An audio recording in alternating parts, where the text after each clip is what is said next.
We're back. He's bad. I'm mad, and she's flad. I don't know. Welcome back to the best thing you watched this week. We are talking movies and television, the best things that were on our screens for the past 2 weeks. Because we're playing a little bit of a catch up because Chris was lazy and he didn't want to join us for that week, so we just didn't do anything. That's not true. Chris was dead tired, and he needed some rest. So we're back. I hope you enjoyed joining us today. Normal format. If this is your first time, welcome. If this is your recurring time, however many times you've watched us live, thank you for being here live with us. But if you can't catch us live, then you're watching this on the replay. You are welcome too, and I'm speaking to you in the future. Well, no, your present, my future. Time travel. Anyway, I think we're going to have a lot of interesting things to talk about this week. I certainly have two that Chris probably won't think of me reviewing this week. I know Chris has got some interesting ones up his sleeve. So I think it's going to be a really diverse portfolio of the best things we watch this week, which I think is going to be fantastic. Once again, our Patreon has been a little bit slow of late because we've been up and down. Summer kind of does that, but we do have a lot of content in there. Over 100 videos, starts at £1. So if you like our bearded faces and you want to be a part of the community there, I promise I will be more active on there than I have been of late. I think we'll probably do a video today to put up this week, and we can, get back into the fun things that we've been having there. I say that we haven't been that active, but we are pretty active on there. We put a lot of things up there. So, if you're part of that community, we really appreciate you joining us and everything. But we're here now to talk about the best thing that we watched. Chris, how are you? I'm good. It's your morning. Are you feeling fresh? We get that less than fresh feeling. No, yeah, I'm doing okay. I'm doing all right. I got some coffee,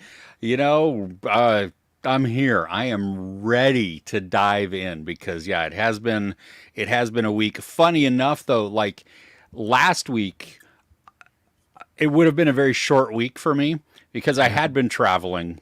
I went to New York with my wife, and we had just a fun but rapid fire whirlwind type of tour there. So I didn't get a lot of chance to watch much stuff.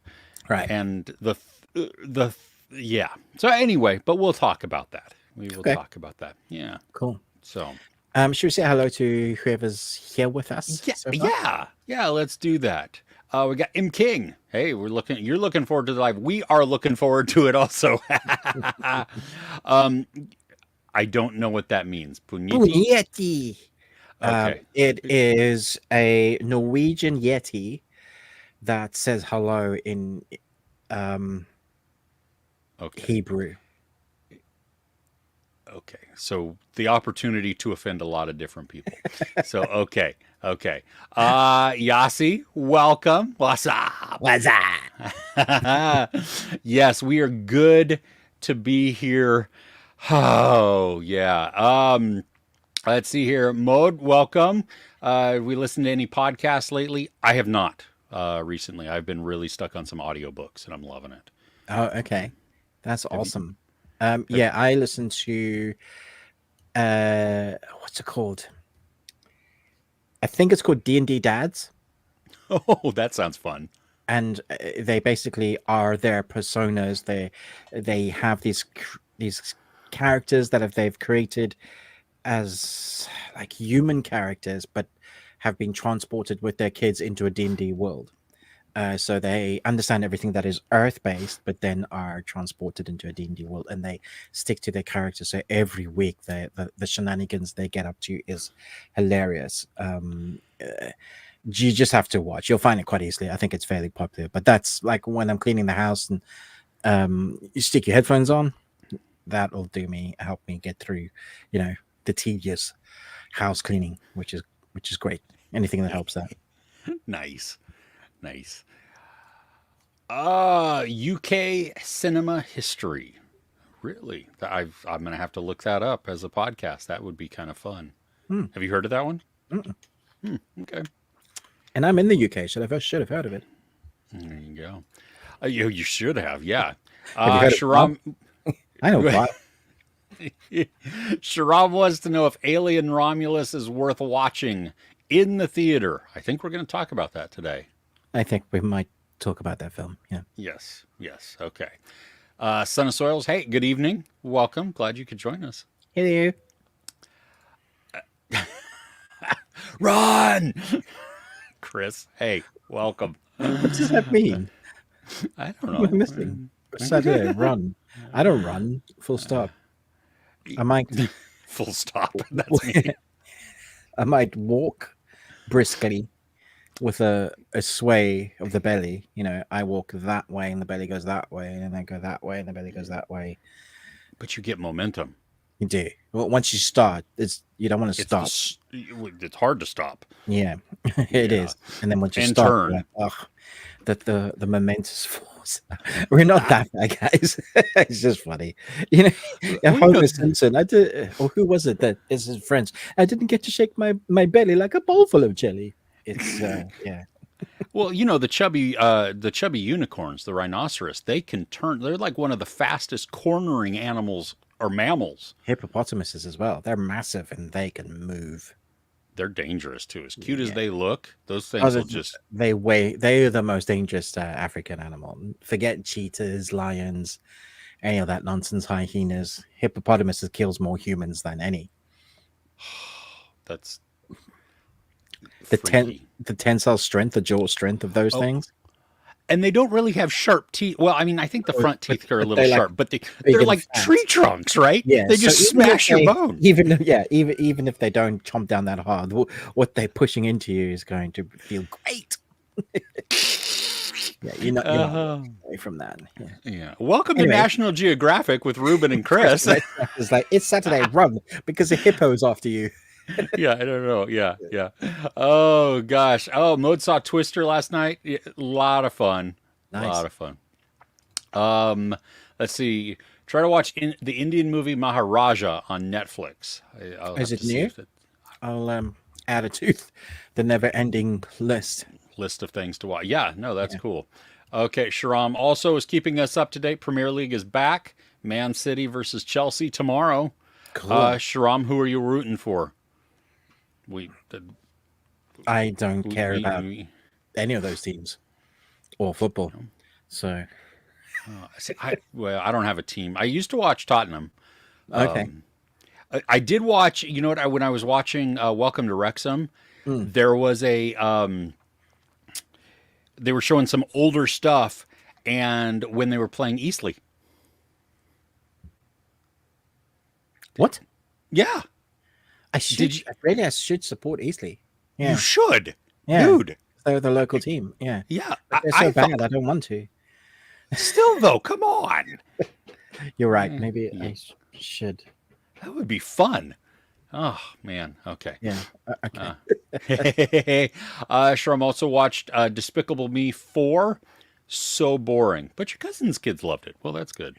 Yeah, that was going to be one of the things, but I had 4 things on the bad list this week because I actually went to the cinema to watch this. I had a hospital appointment, and so I had a couple of hours to kill, and it just so happened that like the local Winchester cinema, which is very cool, like arty, really expensive, but it has like amazing decor. So the experience of it, the people come to your seats and serve you like what they want. They have a menu, and then it's just posh. It's Winchester. It's posh. And I was like, oh, this is cool. And I love Despicable Me 1. I love the Minions.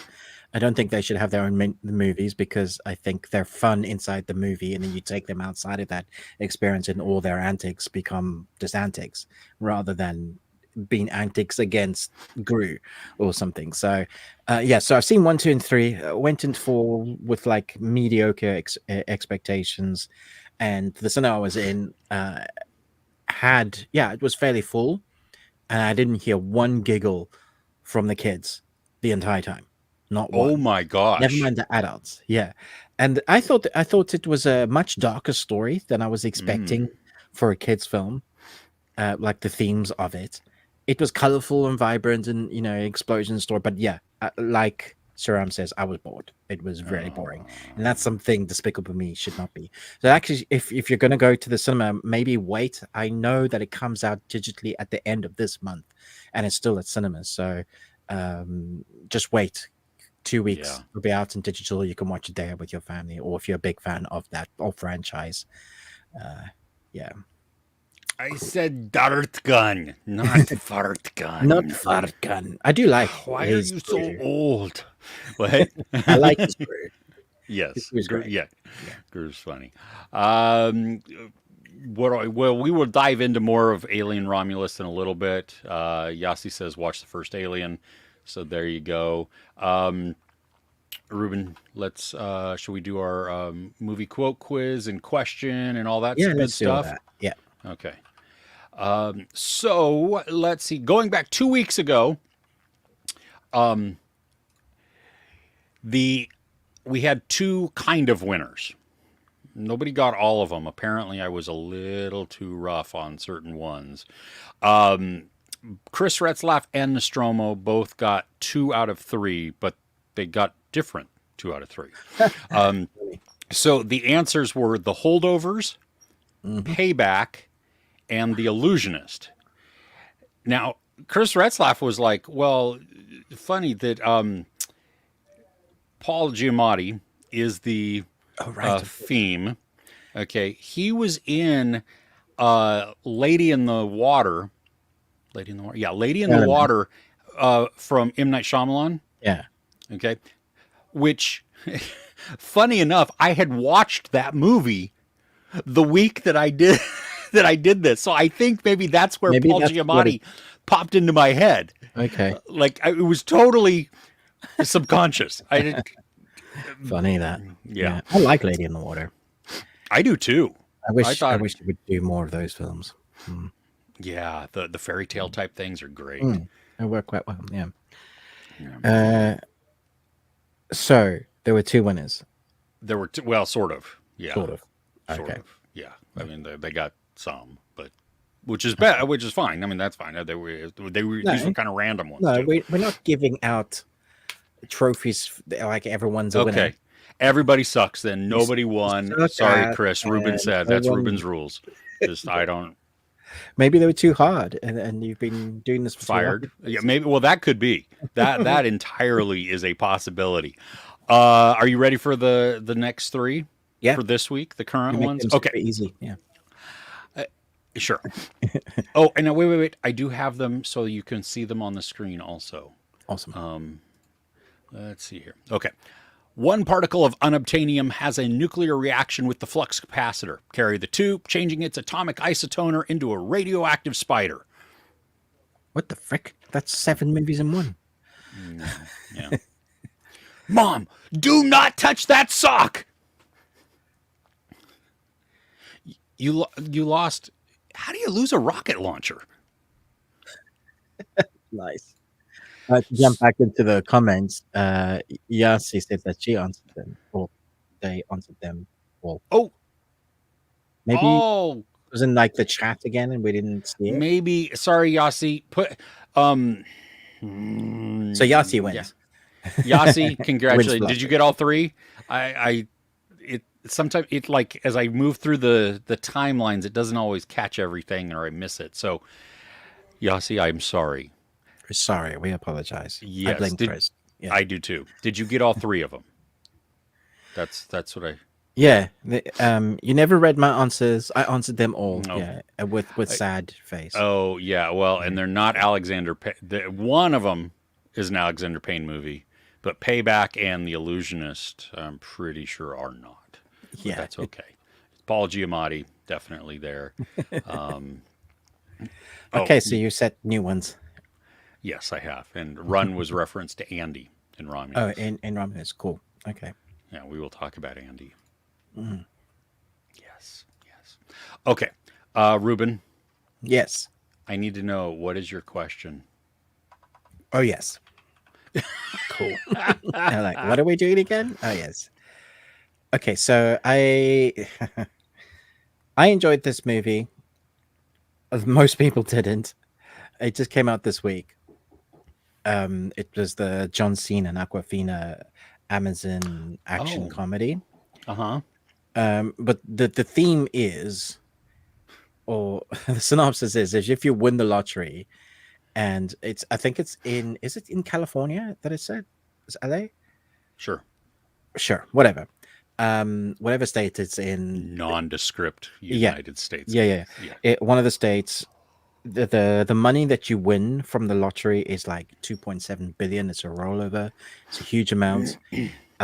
But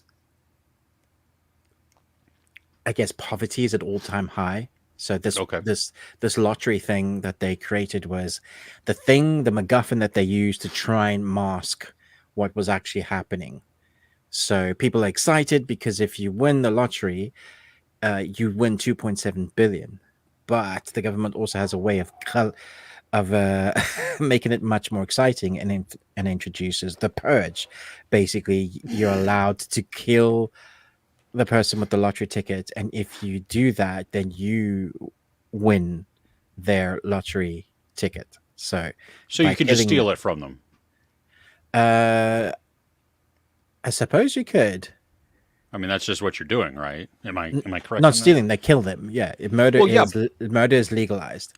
So yeah, so you just for that 24 hours or while the competition is going on, and it's all there's like locators. Anyway, the big thing is, I wanted to ask if that happened in America, one of the states legalized murder in order for you to win. Let's just say 3 billion.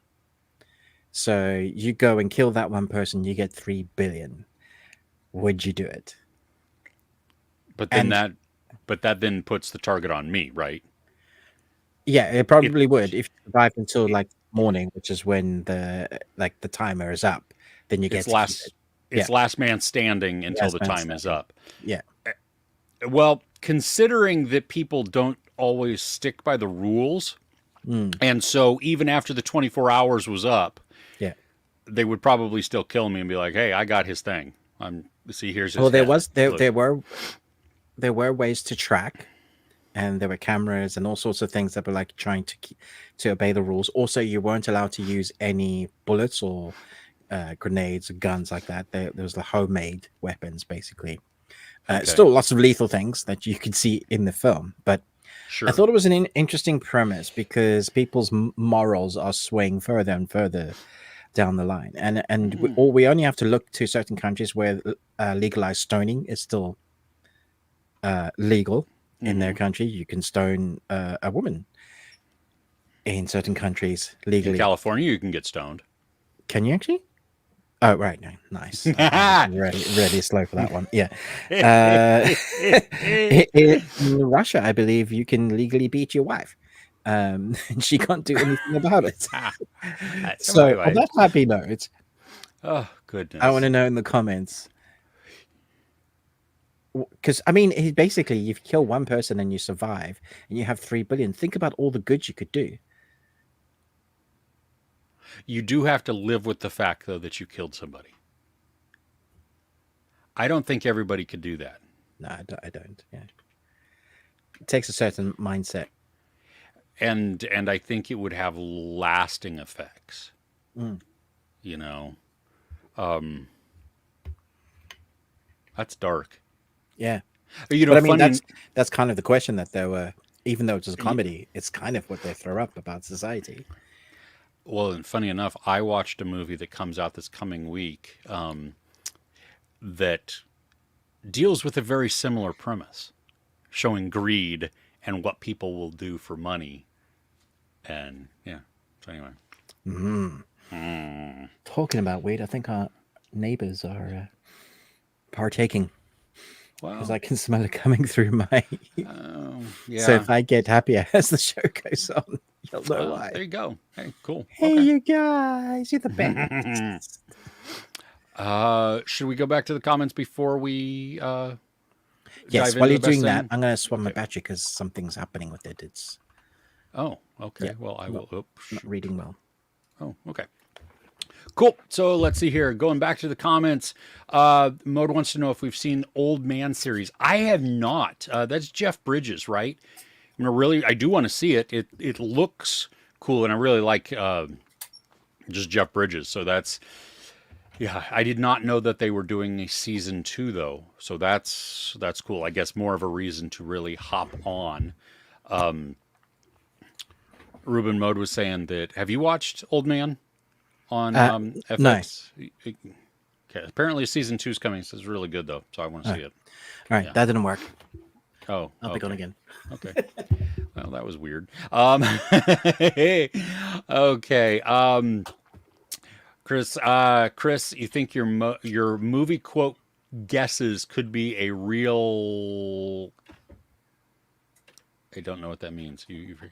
Um, yes. Yossi and Chris going and back and forth on there about.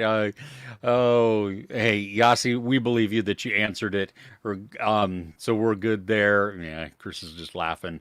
We will definitely go back and look for that. Okay. Guesses this week might be considered a real gambit. Okay. Ruben, Chris, Retzlaff, you probably didn't hear part of it. He had an original.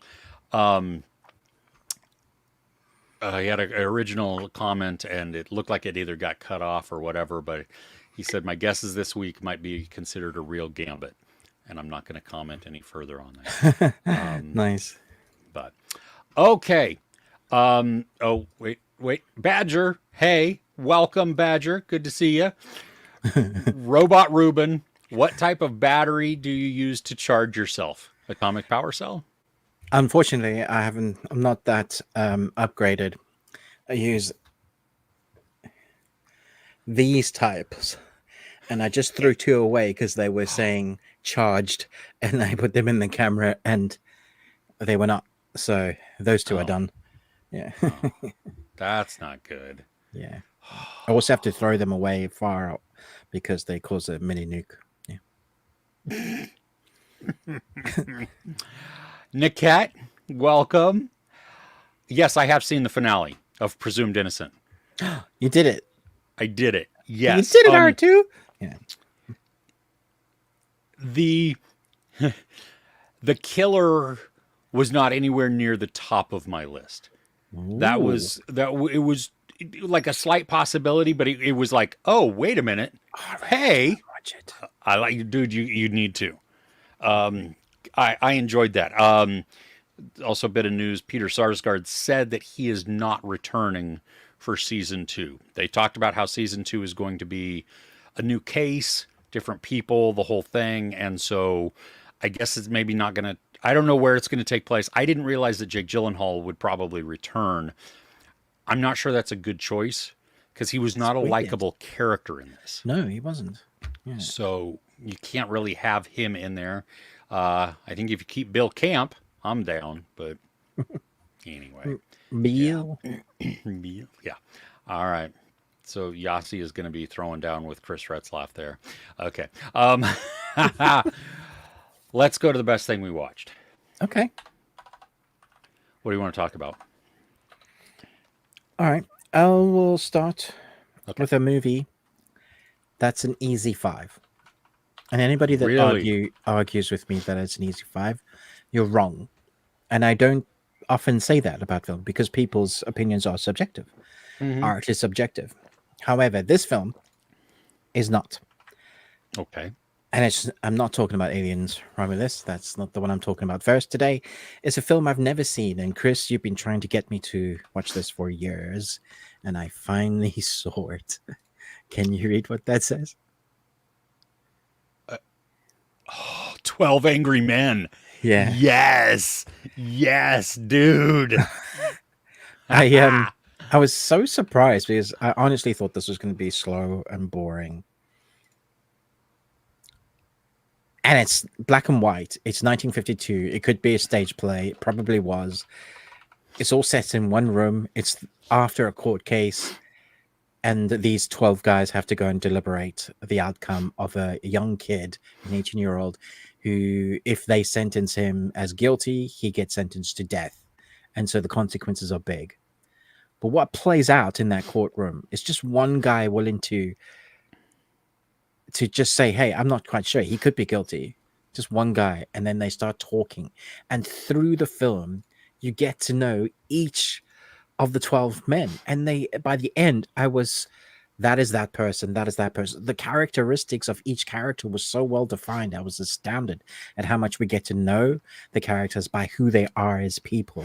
And there are moments that I was like, yeah, that's awesome. The response of the dialogue of people standing up against people that are bigoted, people that are racist, dads that have broken relationships and families, and dads that are just evil, and them realizing that it plays out so beautifully, but it's all in one room. And yet I think I've seen so many stories in one film. Honestly, I thought it was incredible. If you don't believe me, I will get my wife one day to come up and just say how incredible this film was, because she wasn't going to watch it with me. She was on an iPad. It started up and she was there. And, you know, the sort of movie where you say, please pause it if you go to the bathroom, rather than, no, let it play, it's fine. That sort of film. This is an old film, 1954 or 56, around about that time, black and white. And I would be the first person to say, yeah, I know Chris likes his olden movies. You know, sometimes he loves those. I took a chance because I actually do value your opinion. And I actually do. Just saying. That was said in such a shirty way as well. I totally understood it. Good Lord. No, but honestly, if you've never seen this, do yourself a favor and give it a watch. Dude, the dynamics that take place in that jury deliberation room are, oh my gosh. Like as you were talking, I'm thinking through small bits of scenes, you know, and just the different motivations for why people are voting the way they are versus guilt or innocence. Yeah. You know, whether they, well, yeah, just, oh my gosh. I just thought it was a masterclass in filmmaking as well, because you feel like it's almost one camera. It isn't. There are cuts, but the way it's situated and the acting with the dialogue, the way they because there's long monologues, some of them, and sometimes you don't cut for a long time, but they all feel like they really are acting naturally. It comes out, some of the scripting comes out like it could just be 12 people in a room that are actually emotionally reacting to the situation they're in, which makes the script so much more better if it plays like these are real people. Brilliant. Yeah. Absolutely brilliant. Now it will be fun when you watch other movies or you think back to movies that you've seen where they have drawn huge inspiration from this. Yes. You know, there have been remakes over the years, but oh, I don't know if I ever want to watch a remake. Oh no, yeah, no, it's you go, why would you you can't improve on this movie, and even putting it into modern times doesn't improve it. It works today. It does. The messages works even more today. I was like, this is so relevant. How crazy is that? Yeah. I think the biggest difference that you could make to make it relevant for today would be to add women into the jury pool. Yeah, I agree. Yeah, you know, like now it would be like a multicultural. Exactly. Yeah. Yeah. I'm so glad you watched that. That's cool. So good. Yeah, so good. Yeah. Such a treat. Okay. Oh man. All right. Well, for me, this is a movie that comes out this coming week. I've not done a review on it yet. I went in blind. Okay. So you knew nothing about it. Okay. I knew nothing about it. I'm going to be very, very vague on this, okay? Okay. Because you need to go in, you need to know whether or not you should see it, but you do not look up anything. Don't watch any trailers. Don't read anything, because it will change the experience of the movie. It is called Strange Darling. I've never even heard of it. It is. Should I even look it up? No, don't look it up. Oh, you can. Yeah, you could look it up. Just what's the genre? Is it horror? Thriller. I would say more thriller. And it is it's in modern day, but it's shot on film. and you can tell, and it is beautiful. It feels, those shot choices that they do and everything feel like we're watching like a mid-70s movie. Right. Did you know the synopsis? Did you No. know? Okay, cool. The only thing I had seen, I did see a brief teaser trailer at one point, and it shows a couple sitting in a car, and it looks like it's like a first date type of thing. And the girl asks the guy, "Are you a serial killer?" Huh. And that's it. You know what I mean? And Well, the synopsis gives you that much. So yeah. Okay. So what this is, though, I mean, this is a edge of your seat, wild type of thriller. So very small cast. Kyle Gallner and Willa Fitzgerald, who Willa Fitzgerald was in Fall of the House of Usher most recently. She played the sister or the wife of the dude. The wife, I think, of the dude, of Usher. right. I don't even know how to describe it. Anyway,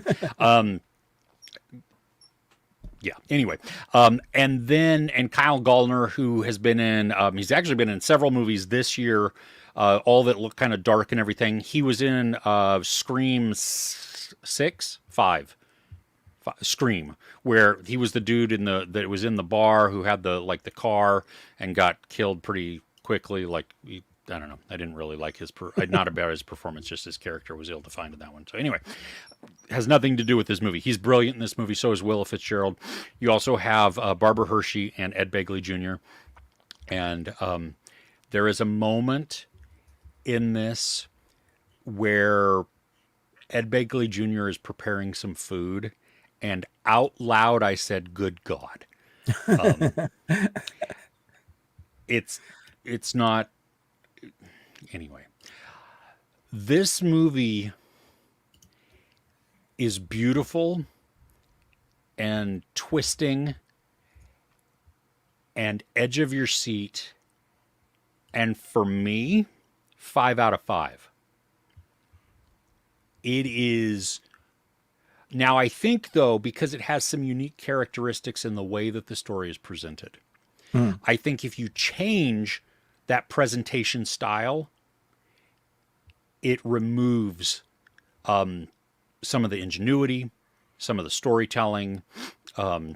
It's like Pulp Fiction. It's told out of order. Oh, interesting. Okay. And it really, really works. That's so I don't know how wide this is going to be distributed, but seriously, if you enjoy thrillers and you enjoy just some like riveting performances, knock over children and elderly people to get to the theater. Well, you could go to Fright Fest here.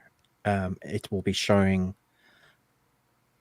Strange Darling from the 22nd to the 26th, and then it only comes to the UK cinemas on the 20th of September. So if you like festivals and they're close to you, go give that a go. Shelby Oaks is on there as well. Chris Duckman's one. So yeah, luckily I did see that it was playing there, but we had an early screening for it. Yeah, so I bought tickets. My wife and I, we bought tickets and went and saw, and they had afterwards there was a director Q&A. A little fun fact, has nothing to do with the plot or anything like this, so I can fully talk about this. Yeah. Giovanni Ribisi, you know him? Yeah. He is the cinematographer on this. What? Yeah, he's the DP also. He's grown acting. Was he? No, Okay, but he's grown up around the camera, and of course. and so some of the choices that he makes and helps with the shot framing, I thought were great. There are a couple, I got to say, and it was more on the camera work than anything else. There was one time where the camera zooms in, and it zoomed in, which is 70s ish. Yeah. Feel to it, fine. I'm not a huge fan of that, but whatever. It worked in this genre.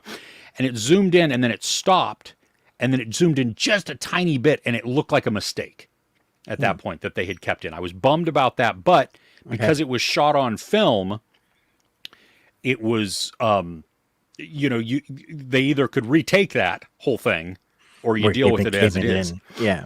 And something that watching in the Q&A afterwards, something that I had never, I think, considered before. Like, once it was said out loud, it was like a light bulb duh moment. But Carla Gugino was actually moderating and asking the questions of the director, Willa Fitzgerald and Giovanni Ribisi. And she had said, or brought up the idea that shooting on film changes the entire dynamic compared to shooting on digital. Of course it does, yeah. Because digital, it's like when we moved from film cameras to digital cameras, we no longer cared so much about composition, because if the first shot wasn't okay, we could take 25 more and capture it, right? True. But if we had film, if we took 23 pictures and they were all crap, we had typically at most one left, that to get that shot. You got to get it right, and film is so expensive. It probably is more so now. Oh, I'm sure. Yeah. And so you had to make all of those decisions. And so the actors every bit of that was more intense, right? Because on an actor, the pressure to not screw up because you're wasting actual resources, not just time, but it shortens up shoot times sometimes, because, you're not going to shoot 7 takes on film of a 15-minute sequence when really you got it in 2, true. And so it was an interesting insight to see how that affects actors and directors. Everybody that was on. I wonder if there was a sharpness to people filming on film. I'd love to do comparisons. There's a really good video essay there, actually, just looking at like how much more sharper you had to be, because when you did action and roll camera, you're literally rolling the camera, like as in the reel is now shooting, you're getting that print. Time is money, meaning digital, just re-record over the memory card if there was a really crap shot or whatever. Even if you accidentally formatted the memory card, there are ways to get the footage back. So like it did kind of change that format forever, because there's a lot of positives, but there are a few negatives, which is one of the reasons why Christopher Nolan only does his movies on film. He loves the magic that creates, and I do wonder if we've lost some of that magic, because 99% of all films are now shot digitally. Well, and like JT Molnar, who is the writer director of this, he talked about like film is his thing. He got in this to be a filmmaker, right? And so he continues to shoot on film, and you can tell there's qualities to it, which is also assisted by the cinematography and everything, because of the lighting choices, the color choices that we get. These are deep, rich colors, but they're not like, most of the time they're not overly vibrant. You see that richness to it. Kay, my partner, we were watching a film last night. This new film that's come on Netflix. Don't watch it; it's crap. What the hell was it called? I've even forgotten. Oh, The Union. The one? Oh my gosh! It's just awful. It's on my poo list to talk if about. I were to give it another title, I would say generic as fuck, but I won't say that because I don't swear ever. It looked so crisp and clean. And Kirsten said, "What are we looking at? Why is it so crisp and clean? It's shouting out to be film. This sort of action film, is the ones that we used to love in the 90s and 2000s, where things were shot on film. That is what this film was screaming to be.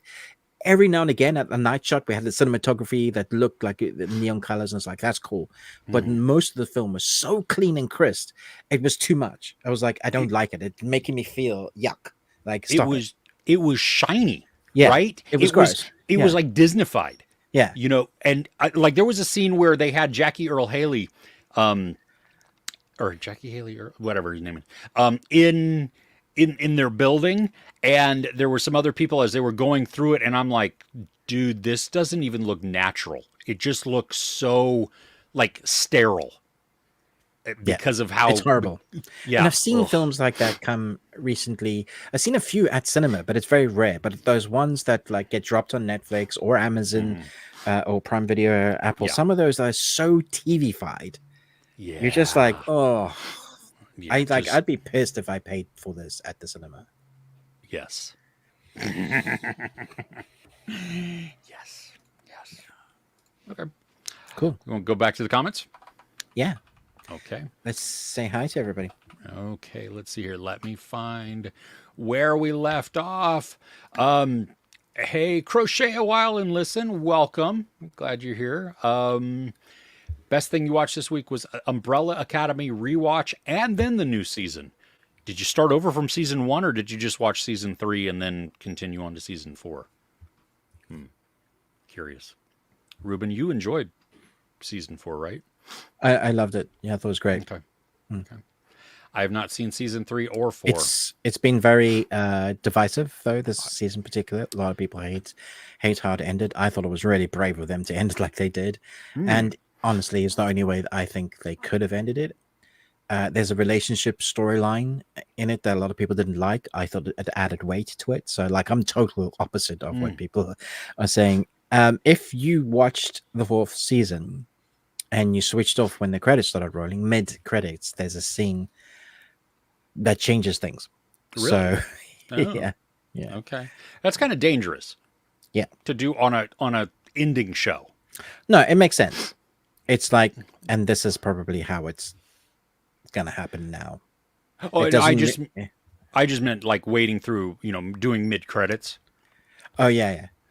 I mean, why not just show that? Like go to black for a second and then. Because it kind of leaves you with 2 endings. Okay. Yeah. Okay. I guess they were trying to be clever. I don't know. Okay. Yeah. Cool. Yossi totally agrees with you. 12 Angry Men, masterpiece. Masterclass of pacing. Chris Retzlaff said they performed 12 Angry Men in high school and college. Wow. Whoa. What a cool play. Whoever your teacher was. Nice. Yeah, you were right, Ruben. I mean, it is definitely just a stage play that's put on film. Yeah. Which those are the ones that I love so much, especially about the older films, that you get some of these. Well, I think a modern one, the Mass. Oh my gosh. Yeah, Mass. That film wrecked me. Yeah. Still though, amazing film. Zed, hello. Hello, Zed. You don't get notifications from Ruben's channel for unknown reasons. Have you pissed off YouTube or something? I mean, it's possible, but I have done a lot less. Last couple of weeks, I've done a lot less reviews. But this week, I did a few. So you should have seen. I did anime reviews. I did 2 for Alien. I did Borderlands. It's all on there. So if you're not getting those notifications, send them an email or something. Say, yo. I got notifications, but I have seen that, and even from my channel, like personally, or people have told that I don't get your notifications sometimes. What you can do is go into the settings sometimes on that channel and change it from, just change it like from whatever it is, everything to nothing, and then change it back. And then change it back, and it refreshes it. Because sometimes I send you screenshots. He's like, hey, I just got a notification. Apparently, you just released this review. And it's like 4 days later. You're like, what the hell? I've already watched this review twice. And you're like, hey, have you seen this? He just released it. It's like, no, he didn't. Yeah, I don't understand. Yeah, so, yeah. And they tell me it's not broken. I'm like, yeah, it is. It's very broken. Yeah, no doubt. Oh, my goodness. Okay, Niket watched Ida Red. This movie. Pretty decent film. Josh Hartnett, Melissa Leo, Frank Grillo. Have you heard about this film? I have not heard about this. I have not heard about this film. Ida Red Walker may not survive her terminal illness while incarcerated for armed robbery. She turns to her son Wyatt for one last job and a chance to regain her freedom. It's a crime thriller, or it's more of a Western, like a Frank Grillo. Yeah, Deborah Ann Woll. Huh. I'm most interested in Josh Hartnett, but hey, Sophia Hublitz, who was Ozark daughter. Oh, really? Yeah, I just thought you made that name up. I did. Yeah. Hoblets. Hublets. Yes. M, good morning, welcome, afternoon, happy Saturday, regardless. Glad you're here. Utaka! Hey! Sup, Utaka? Yeah! How's Glad that you're beard here. growing? Oh, dude. Best movie to watch this week for Son of Soils. Three Three extremes extremes. from 2000. I don't. This doesn't sound right, or not right. Left? Yes. Oh, okay. It actually has an ellipsis in there, so it's three dot dot dot What? extreme. Oh my gosh! I saw a very first like an image that popped. Good God! What? I. It's a dark comedy horror. What is this movie? I've never heard of it. Original title Sam Gang 2. Do we need to But have it's. watched Sam Gang 1? I'm, dude. Oh no. Oh I. no. Oh no. I. I There's a trailer, holy. guys. Yeah, that's what I'm watching right now. I'm so distracted because I'm just Yeah, like, you this know we're is. doing a live, right? I got to switch off of that because Come back, man. that is. I cannot wait to watch that. It's on Freevee in the U.S., so I'm going to do that. Thanks, Son of Soils. Appreciate that. Always Uh, bringing us the best weird content yeah. with you, Oh, Taka. Bringing us the best horrors. exactly. Oh gosh. Okay. So Crochet a While and Listen watched all of the Umbrella Academy. Oh wow. Nice. Nice. That's quite a binge. Nice. Yeah.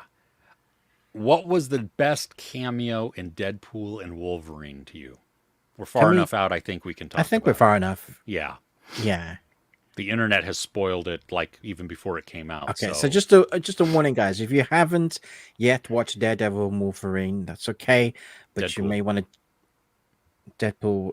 What did I say? Daredevil. That is a different movie.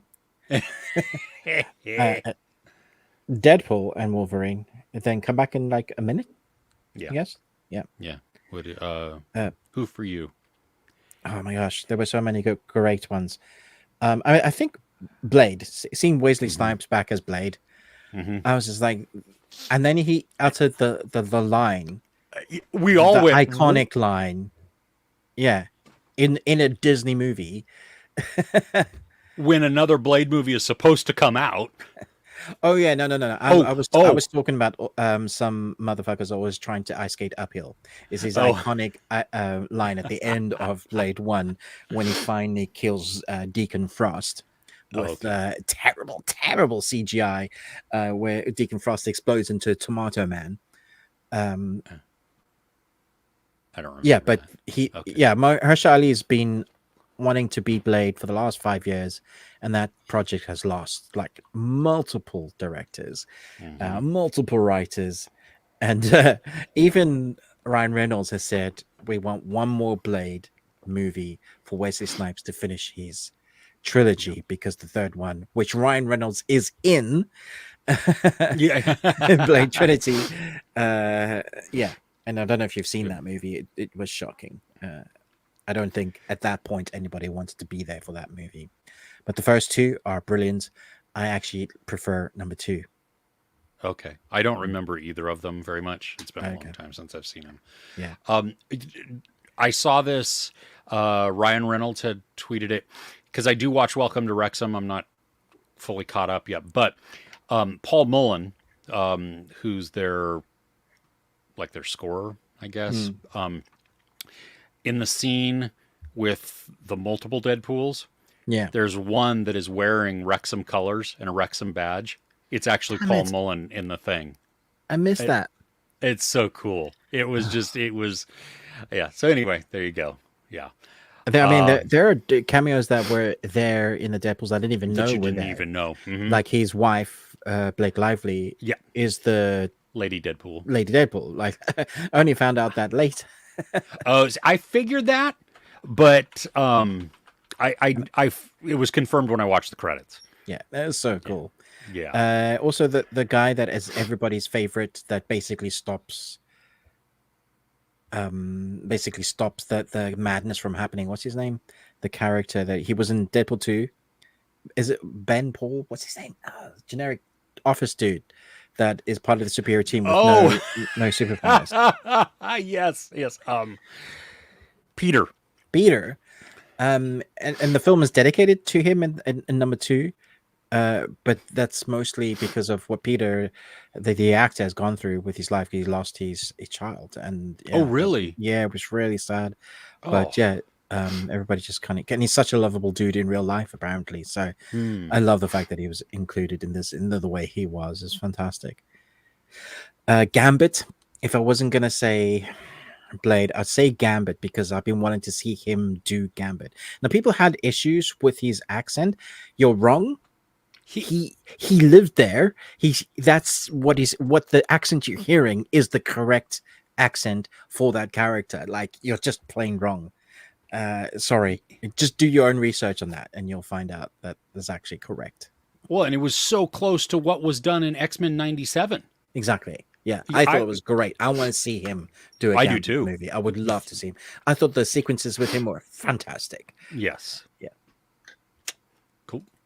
Thoughts on Robert Downey Jr. being Doctor Doom? Did we cover this? I don't know. Maybe. I'm not for it. I think we covered it a couple of weeks ago. But yeah, I don't think you need to pull out your Robert Downey Jr. card when Marvel is doing badly. I think you just need to write better. Yes. So, yeah. Agreed. Oh, sorry, Son of Soils. I thought I read that before as with your Burning is that you were going to be watching Burning, but you watched Burning this week and the 3 Extremes last week. So cool. I have not seen Burning. Have you seen Burning? Wait, let me make sure. I know it was. Yeah, no, I haven't seen that. Stephen Yeun. Okay. M. King likes both of those iconic lines from Nice. and Channing. Yeah, Channing was great. Chris is a bit like Whistler in Blade. Cool beard, rock and roll style, lots of special blades for. That's true. Yeah, he does have a few too many blades. You got a pretty mouth. Hey, there's the freebie for you guys. You got a pretty beard. who is Whistler? Whistler is Blade's guy that makes like the gadgets. He's the guy that walks Cute. around with on a limp. He does hunt with him. He's the guy that made the inhaler breath. That way he uses it like it's a bit of blood to keep him going, rather than him feeding on humans. It's a very cool dude. Very cool dude. I need to. Well, who's the actor that? Oh, Chris Christopherson in the first movie. Well, hey, that's cool. Okay, yeah. Christopherson. And that's, hey, Chris, just spelled differently, but hey, I'll take that. Thanks, Badger. Gabriel, welcome. You and your 18-year-old son saw Romulus last night. He loved it, and you did too. Cool. Oh, you saw the first movie when you were about 12. It's great. How Nice. Yeah, dude, that's... Oh, and it was a packed house, too. That's outstanding. Great atmosphere for that film. Yes. Thoughts about Calvarine? That's Henry Cavill as Wolverine. Dude, that was the one that I was waiting for you to see. Like we all geeked out, but I knew that you would. Yeah, I did. My mind is like, he's the Witcher. Like, it's like, if anybody else could do it, if he could do it. Seriously, like he was the one that I would buy. Could. Yeah. As oh my gosh, yes. But he has too many IPs now. We need to not. I don't want to water him down like with The Rock or saturated until we've please don't just be Henry Cavill in everything. I would like him to be just a role. Mm. You know what I mean? Not a franchise type of thing. I want to just see you in a movie here and a movie here and a movie here that are totally different. Yeah. There aren't these things. His Highlander will be coming out soon, and he's busy working on the 40K universe. So, but both of those are franchise type things. True. You know, I mean, I want to see I him, want to which is see him. fine. I mean, We, it's I just, mean, I just saw him in the Gentleman. Oh, what the hell was that? And he was oh, brilliant in that. Brilliant yes, in it. ungentlemanly warfare. Yes, he's fantastic in that. I agree with that. He would that, and that was like a one-off type of One thing. off, He was one just, time, and he can do it. So yeah, dude, and him in the when he's talking to everybody and he's stealing he's just everything. stealing stuff. It's like that's a But nice coat. it's not even subtle. I mean, No, he's just taking he just it. does it. But I like the gag of him. Like that's a nice coat. I need to get myself one of those coats. Next scene, We see him. he has the coats. It's like, okay then. Oh my gosh. Oh, okay. So Badger wants to know if I'm Whistler, are you Blade or are you Deacon? Or are we a vampire hunting duo? I want to be a vampire. I don't think I could pull off Deacon Frost. He's too much of a douchebag. Well, yeah, you don't want to be that. And I could be a day walker, but I'd have to be a lot fitter. And I like my fast food, so I don't know if I can be that either. I could be a hunter, one of the hunters from the supernatural verse that kills vampires. I'll be happy with that. In like a nice muscle car with my boomstick. Be very happy with that. Yeah. Nice. Henry Cavill in 40K universe is still something you want to see. I think it should be. I mean, he's a geek in that, right? Yeah. And as long as they let him give his contributions as a knowledgeable geek of the lore, When you actually do it justice, and you listen to the people that know the content, you get something that's special. I think the first and second season of The Witcher were aiming that way, and then we were just. I don't want to say it, but it does feel like it has an agenda, and well, I don't understand why you would work against the people who are huge fans of it. Yeah, because they're going to help make that property better. The taste of Henry leaving, it just feels wrong. It's like he wouldn't have left that. He was so invested. He was so on invested for the whole thing. Yeah. He loved it. And he loved the fans. But the more and more the writers went a certain way, veering away from the books, trying to do their own thing with it, he was like, but this is what the characters do. We know them this way because we have that established lore. And yeah, so for him to jump out of that is crazy. Gabriel's really hyped for Smile 2. I'm becoming more. I saw a trailer for it this week. Yeah. And I was like, oh, okay. Yeah, I'll watch that. It's got Lemonade Mouth Girl in it. Not Bridget Mendler, but the other one. That's all I know her from. I think she was in that Fox show with Stephen Graham. No, who is the guy in Ruben? Are you? Do you know how long I've been doing this? Well, at first I was like, "What are you doing?" And then I'm like, "Oh my gosh, you've frozen!" And then I got it. There was a whole lot of progression of thoughts in there that had to go through things. And muscles. Well, do you remember when the first movie came out, the viral marketing that they were doing? So good at sports shows and everything. You just had people in the back just smiling. You stop that. You stop. Yeah. I'm looking forward to it. I think it's I hope it's going to be fun. Way creepier than Long Legs. You thought? It's a totally different genre, different vibe, isn't it? Yeah. Yeah. So I mean, I can like Long Legs. I felt was more unsettling, and a little bit of a thinker more movie. The Smile is like that. Just, I mean, I got creeped out. The first movie I had a lot of fun with. Did you enjoy the first one? Yeah, it was all right. Yeah. Okay. Cool. Gabriel also watched Borderlands this week. It's definitely not good, but the hate is way over the top.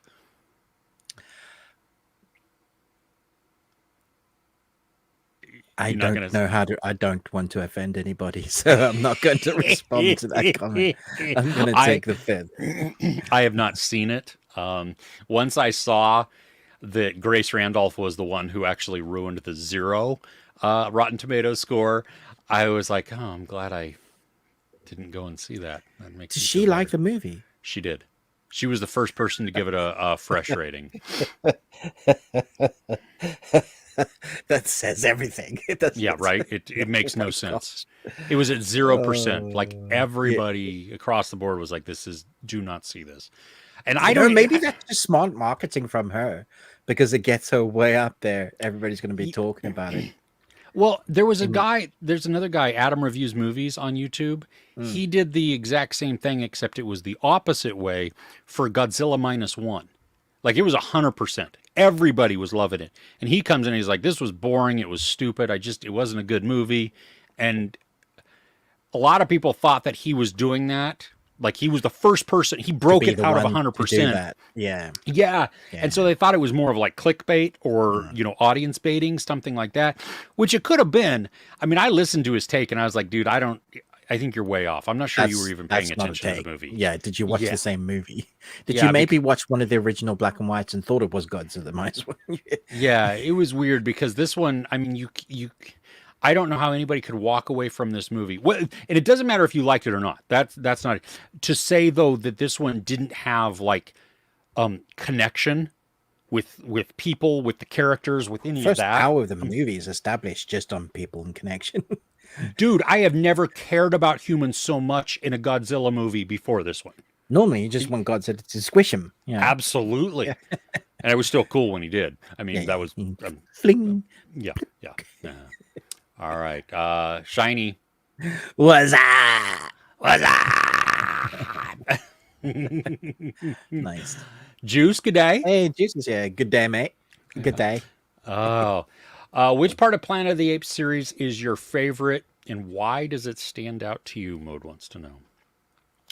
I would say the reboot first part is my favorite because I like the relationship that is formed between the growing intelligence. Mm. I love the reverse of where Caesar's looking after the old guy, where the old guy was looking after Caesar. I just think as a rebranding, a restarting of a franchise that was old, I thought it worked so well. I really enjoyed it. I thought it was great. Rise was fantastic. The small nods that they included in there, Yeah. From it just being either audio where you hear Oh, about yeah. like the astronaut, Yeah, they've lost exactly. contact with them, Yeah. or Caesar having the a Statue of Liberty little thing, just Yeah. those little things. I mean, oh my gosh, yeah. It's together strong. I'm so glad we rewatched those this year. I recently watched for the first time the new one. Kingdom. Yeah. And it's a weird movie. It's odd. It just doesn't have the same heart as the trilogy. It is different. It is a different Apes movie. I enjoyed it, but it Yeah. just didn't have the same impact for me. It's like, Yeah. oh, okay, weird. I get Yeah. that. Mm. I also didn't there was a shifting, if I'm remembering correctly, of Freya Allen then becoming the central character versus Yeah. which I thought was weird. I mean, I That is understand as the movie goes along, you understand why they do that, Mm. but for an Apes movie, It's an Apes movie. Yeah. yeah. And so anyway, there you go. Chris Retzlaff did not mind Borderlands. Kate Get with out. a flamethrower to Motorhead's Ace of Spades. Okay, 13-year-old self went crazy. I'm glad you enjoyed it. That's all that matters at the end of the day. Gabriel Gabriel. is it Gabriel Mhm, and Chris. If you enjoyed it, that's all that matters. Art is subjective. If you took something away from it, then that's awesome. And actually, that means that you are in a better place than we are because I'm a big fan of the games. I've spent hundreds of hours playing the games. I would love to have loved this movie. So I'm just sad. And then at the day, you're happy. So. I might enjoy it more than most people because I've never played it. Okay, so let me say this. The original movie was completed 3 years ago. Okay? 3 years ago. Every one of the actors have since then made movies and had them released and done the press tours for them. This movie originally came on with Eli Roth as the director, and then he was asked to do his style of gore on it. We originally had the writer that did Chernobyl series. Yes. That was the movie that was being put together. Since then, the writer of Chernobyl has removed his writing credit from it. And the cinematographer has gone online saying when he was filming it, we were filming sword off people's ankles and blood and gore. He said the film that he sees now is not the one that he filmed. So the many reshoots and the many passes that this film had is a completely different film from what was originally created. So was Eli Roth not the original director? No, he was. He's still the director on this. Yeah. But what they other had people... him for is not the original intended, because they went from we want this to be a strict 18 R-rated film, at least 15, to now we're going to do the all audience. What they've done is alienated the actual fans, and then they're getting much less money for it because word of mouth spread like wildfire for this film, and has had, if not one of the biggest box office flops in history. Like it's definitely in the top 3 of all time. Yeah. Wow. Waterworld, it's coming for you. Yeah. Oh, Leo the Short Guy, party time. We are glad you are here. Welcome. Ruben, let's go back to our our actual show. We talked about films and stuff, right? Yeah. Shall we talk about Aliens Romulus? Is this on the best thing you watched this week? It can be. It's I just didn't know how many we were going to talk about. So right. Okay. Well, if I talk about it as one of mine, then you can just talk about that. Yeah. Okay, yeah, but that's okay. Yeah, it is on my list. I mean, it was. Yeah. So Aliens Romulus, I saw it with a full cinema, which I was really glad I did. I went by myself because no one wanted to watch it with me, and I had a great experience with it. It's from director Alvarez, who's given us films like the 2013 Evil Dead. Is it 2013? Yes. Yep. Don't Breathe. We recently watched Don't Breathe and talked about that on one of our podcasts. Yeah, I was excited since I watched that to see what he did with close quarters encounters of a xenomorph in space. The thing I liked most about this film was that it spends so much time on character before we get to the monster. So what some of the other films have forgotten is that when you show your monsters so often, they become very tame. If you show the monsters, less is more when it comes to these type of monsters. So you build up the suspense, you create the tension, you're building it, and then you show your audience the monster. I do think it's going to split fans because I think the ending's going to remind a lot of people about resurrections. And that's as far as I can go without doing spoilers of saying, because a lot of people hated resurrections for a particular reason. Oh, see, I thought it did a really good job of melding in Covenant and Prometheus. Oh, it's definitely connect. I said in my review, I think it's connected all of the Alien films. It paid homage to all of them, made them also that they stand on their own, but acknowledges those films have been in existence. I think this plays in between 1 and 2. There's about like 100 years or so. Does it? Because there's a part. And I'm not going to talk about it, even though the name is different. The character is the same from 2. Yeah, so that character is. I can't say it without spoiling. So yeah, okay.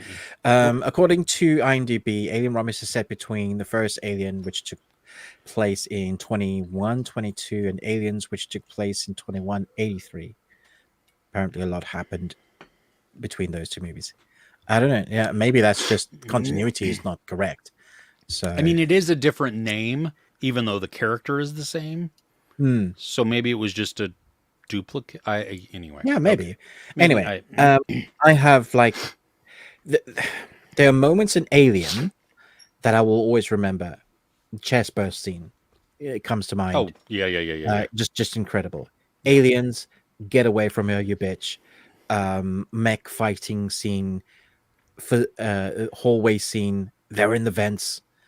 Yeah, Yeah, this film has scenes like that I think is going to make it one of those that people remember.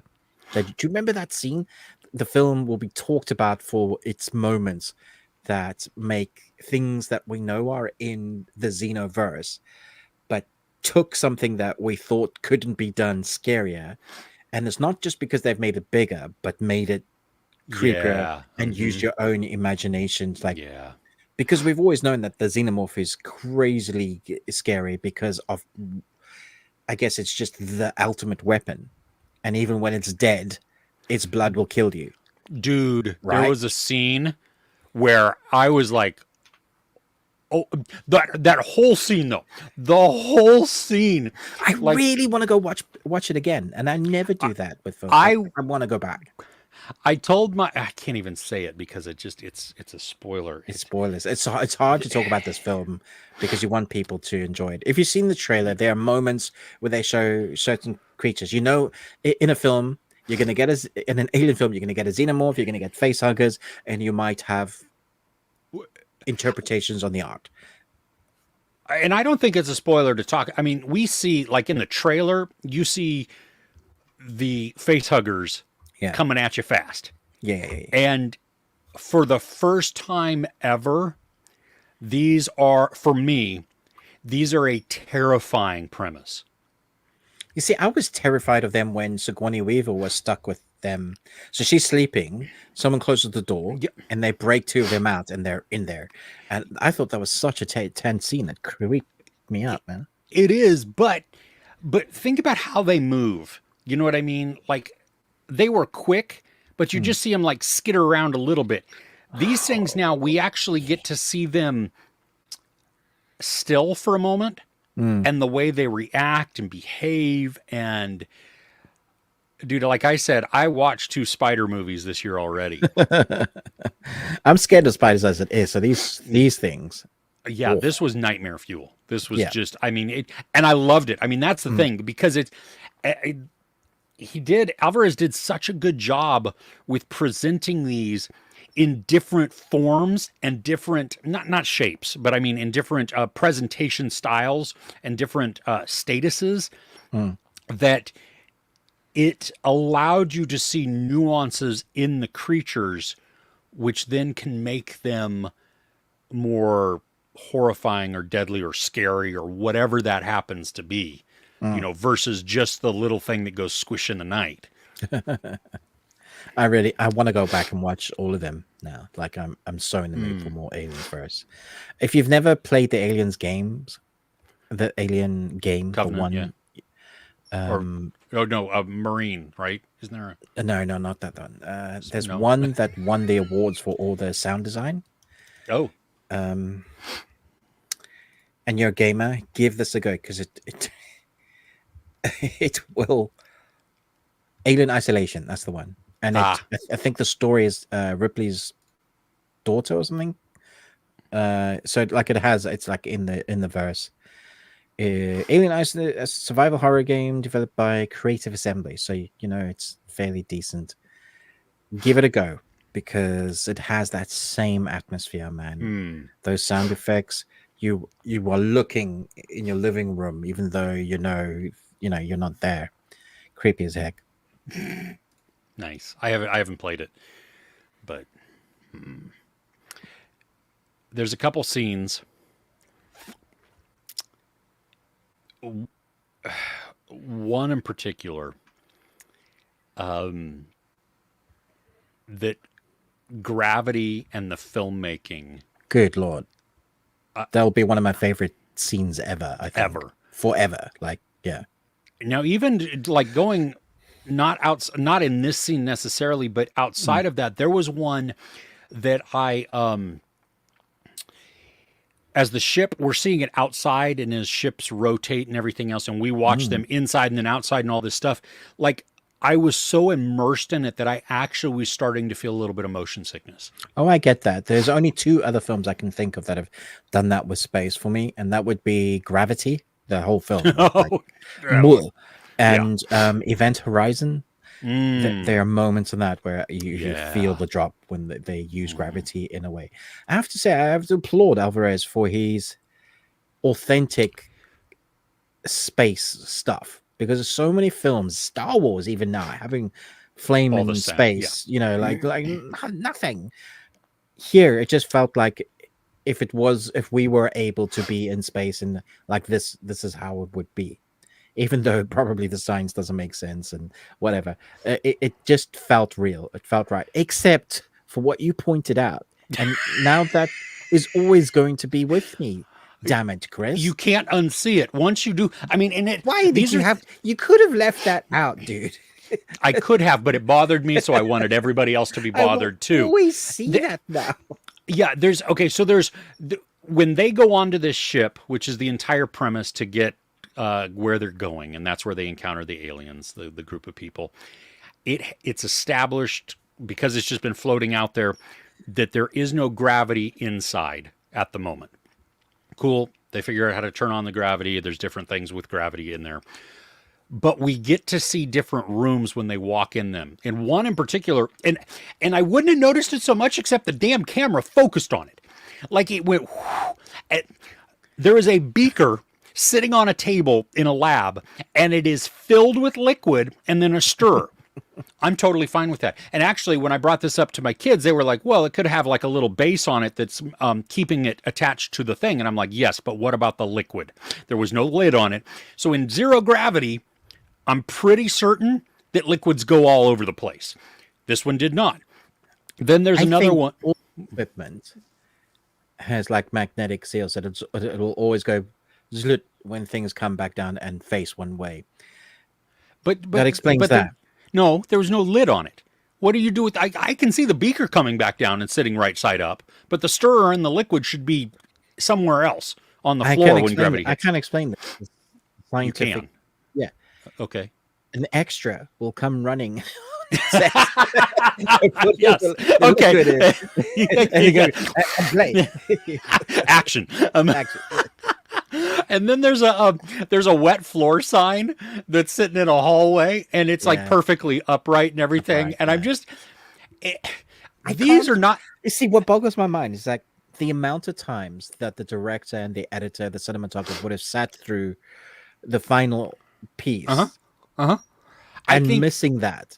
I think it's because you sit through it so much. You don't see it. So you need to give it to because with book editing, once you've done your multiple drafts and you've had it written by a professional, like a proofreader, checking it, you then send it to your first readers to see if there's any like major plot holes. Yeah, because films need to have this done. Yeah, because somebody could go, I got a question for you. I've been turned into a cow. Can I go home? Again, these don't matter at all to the story. Amazing. Yeah, it didn't even. I don't even count them as negatives. They stood out to me, and because you should have said it out loud in the cinema, Chris. How did that happen? People will love that. When I saw Strange Darling. Can we go off on a small rant? Are you done talking about Alien Romulus? Yeah, it's fine, I don't know. Yeah. I'm going to talk. Go watch it. It's brilliant. Yeah, I'm gonna go off on a small rant here. Okay, the death of cinema is going to come about because of audiences, for sure. But so I saw Strange Darling. We paid for this. It was an early screening that we paid for. Everybody else in the theater also paid for this. I had a woman and her partner sitting next to me. There was one seat in between us, and they were sitting to my right. And I don't know. Apparently, she brought the world's noisiest bag of stuff, because at random times throughout the movie, typically when it was quieter, and not just once. I at least have the decency to wait. Like if I got popcorn, when there's like a loud bit, I'll be like and quickly go, so that it doesn't disturb people. Well, when we saw Alien Romulus, the very beginning is silent, right? Oh The my theater gosh. was silent. Yeah. I was so happy. I was so thankful for that. But in Strange Darling, okay, so you have that, and then they're talking like all the time, just talking to each other, They're and then having that conversation. yeah, I don't know. I couldn't hear. I could hear. It was loud enough to hear them talking, but not necessarily exactly about what. I don't know if they were talking about the movie or their day or whatever. Sometimes I don't mind if people are like, oh yeah, or like, that was such a good moment. Something like it's a reaction. But if they continue just talking to each other, that pisses me off. Yeah. Well, and then in front of us came two just. I couldn't smell them. My wife, though, said it was a very, very, very strong mixture of smoke and BO. Two guys who also then talked. Now, my wife only heard them talk at the very beginning, and then they kind of just faded out for her, which is great. But I heard both of them, okay? And I mean, like I'm sorry, but you're going to read in the news that several people died in a theater in Northern By someone California. saying, you got a pretty mouth. Yeah, I'm gonna start bringing my knife into the theater, but or a taser. I think one person getting tased or stun gunned. Yeah, exactly. I mean, it sets the tone for everybody else. Then you go, ooh, wait a minute. But then the couple sitting next to me. Okay, I said that in Strange Darling there was a Q&A afterwards, right? With the director and everything. It wasn't live. I mean, it wasn't there, but it was streamed in. That was the only time they didn't actually speak. They shut up more during the Q&A than they did the entire movie. What the hell? When Chris snaps, it's going to be in a theater because people cannot. And it's going to be epic. Just let me know when that's going to happen so I can record it, please. Oh, it'll make national news or international news. I'm gonna make a spectacle out of somebody because just stay home. If you want to talk through a movie, I don't care. Do it at home. I had people on their phones in aliens. Oh, like you come to an aliens movie and you're checking your Facebook. What status in your Facebook is more important than you watching what's on screen that you paid for now, is more important than the tickets that I paid for and my time. Is your Facebook that important? Must be something world changing, because damn, if it's not, I'm going to smash that phone over your head. Never mind. Okay. Mm-hmm. Let's move on to happier times. How about that? Let's talk about something happy. Why did you bring this up? Because people are stupid. That's why. Yeah. That's why. Not our audience. So our audience is beautiful because they understand the etiquette, brilliance of a movie and the etiquette, yes, of going to the theater. Okay, so I saw again another movie. Basically, almost outside of Alien Romulus, everything I saw this week comes out next week. Okay. Blink Twice. Nice. I've been wanting to watch this one. Yeah. This is Channing Tatum's. He's in it. It's a thriller horror, and it is written and directed by Zoe Kravitz. This is her first debut feature-length film. So I'm excited to see what she has done creatively behind the camera. Okay. There are some long takes in this that are mesmerizing. There is so much beauty captured in this that it blows me away. That she must have spent just so much time storyboarding this out and knowing exactly what she wants to showcase, because it is stunning and captivating, and yet with an air of just unease and tension. The premise of the movie is that Channing Tatum is a rich billionaire, and he brings a whole group of people to his island oasis, and they just party. Okay. And then it's a mystery and thriller in there. Yeah. It's nice to see Channing Tatum not being just the comedic goof. Yeah.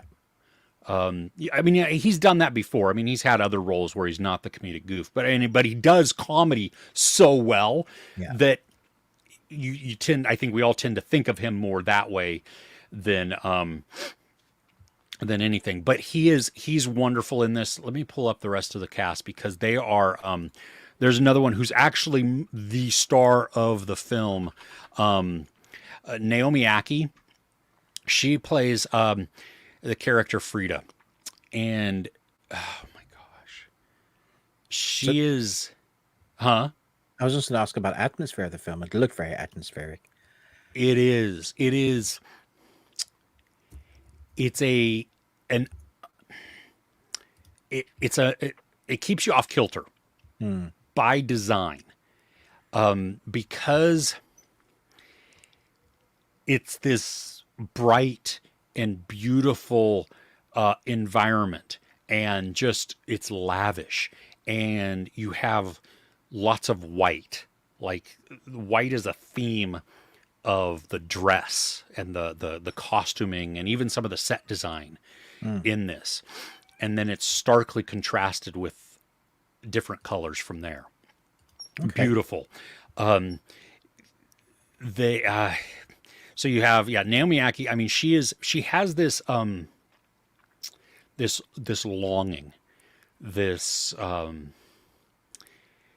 yearning type of things haven't been as awesome from her or for her or not what she has wanted from life necessarily. And now she gets the opportunity to have something more. And you get to see that play out, not only in her eyes, but her mannerisms and everything.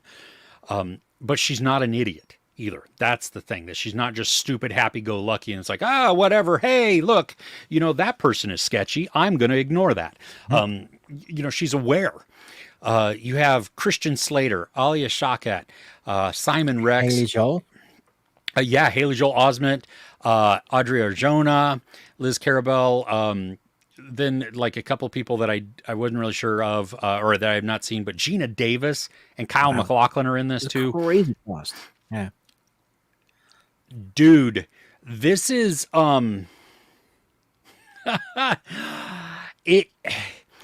it draws inspiration from at least two stories, and I'm okay with that. One, I think, is going to draw some major comparisons, which may or may not resonate with people. Okay. They may not like that it draws so much inspiration from this film. Yeah. For me, it worked because of just the entire presentation of it, and it's a little different than, or it's differently done than the other thing that it's going to be compared to. But it is riveting. It's only an hour 42 minutes. There's a discomfort to so much of it through most of it, but you don't know why. It's undefined. I feel like because most of these people are strangers to us at the beginning, we don't know, just like Naomi Ackie's character of Frida, we don't know, should we trust everybody? Should we not trust them? Should we be wary of them? But everything looks okay, and maybe it's just because I'm out of my element. Hell of a foray into as a directorial debut. Oh my gosh. Dude, I mean, I think she's maybe hurt herself a little bit. Because coming out of the gate like this, for me, I was like, whoa, that was surprising. And the other critics that were there when we watched it were having the exact same reaction. Like, they were like, wow, this... How do you follow that? Yeah. This was way, way better than I thought it might have could have been. Like, it's... Yeah.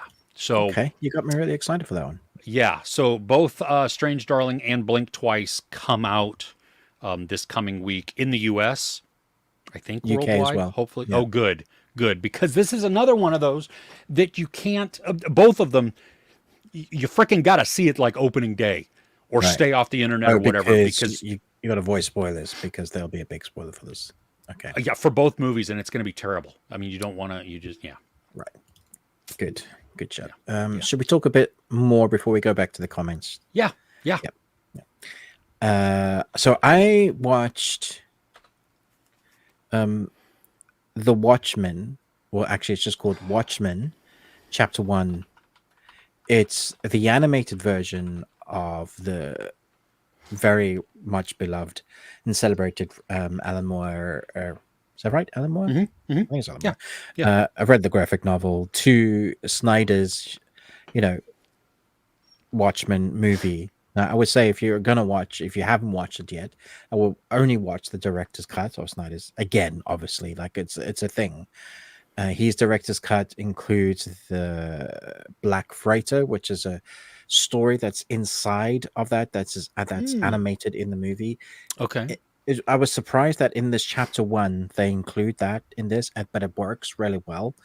I was wondering if this was even necessary, like because we've had such an extensive look at it, and we have the graphic novel still to go back, and and we've had a moving comic version of it. So like what was the need of the animation style? The animation, Sure. I would say, is the least interesting thing about this animated movie, which is a shame because I think they could have done something really special with the animation. However, the story, I think, lends itself to animation. You can do a lot, and not have to actually create those. I mean, you're creating them by drawing them, but not actually build physical sets. So then what you need is decent voice actors. And we start off with pretty much one of the best in the industry at the moment, Troy Baker as Adrian Vecht. And there are a number of others that you will recognize in the cast. You'll know, like Kelly Hu. There are so many that you'll be like, I know that person, Jeff Pearson. There are actors in here that you're going to go, oh, I know that, Katie Sackhoff.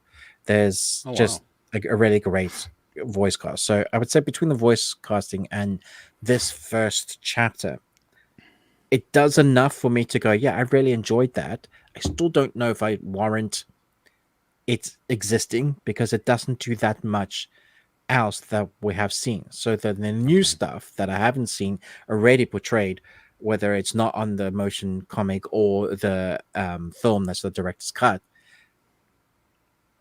I think is good, but I can't see everybody rushing towards it. I think it's had a mixed reception as well. What's it playing on? I think you just have to buy it as a like a VOD, like it's straight to digital okay. release. It's not on a. Okay, I gotcha. Yeah, Gotcha. I mean, at least that's how I did it. Yeah. Because I'm a fan of animation, anything, I'll always give them a go. So I thought the voice casting was really good, and I thought that the story was good and was nice to watch again. But I didn't feel that I'd seen that much different, if that makes sense. Like from everything we've had already, like how much new is there ground? It's like watching Batman's parents getting killed again.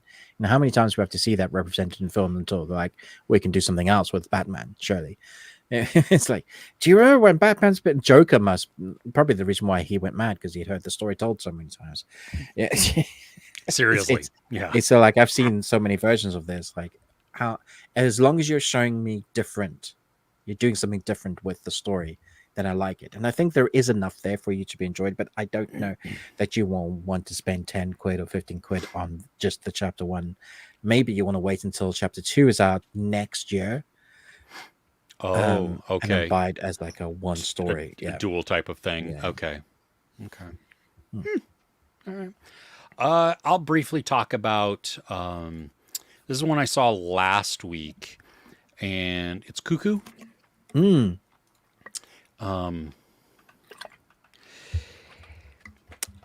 This Cuckoo hasn't it had a bad reception, Chris?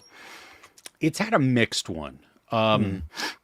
I was unsettled from the very opening sequence. Because I know you were really looking forward to this. Dude, this was one of my most anticipated. This is not, the reason I'm only talking about it now is because it is not nearly as good as, first off, the other movies that I've talked about this week, or even like Long Legs or anything else. This one, I actually, before I saw it, was looking forward to this more than I was Long Legs. Interesting. Okay.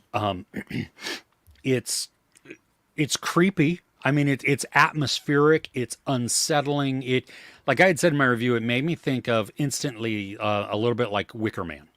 Mm. Not from the whole story, just the fact of you go into this small town, isolated community type of thing, and people are weird, right? Something's not right, and you don't know what that is necessarily. You know, Mm. people are cagey or secretive or something like that. So that's where that tone began. I don't think of Wicker Man any further past that point. Okay. It's just, Yeah. it sets up that tone.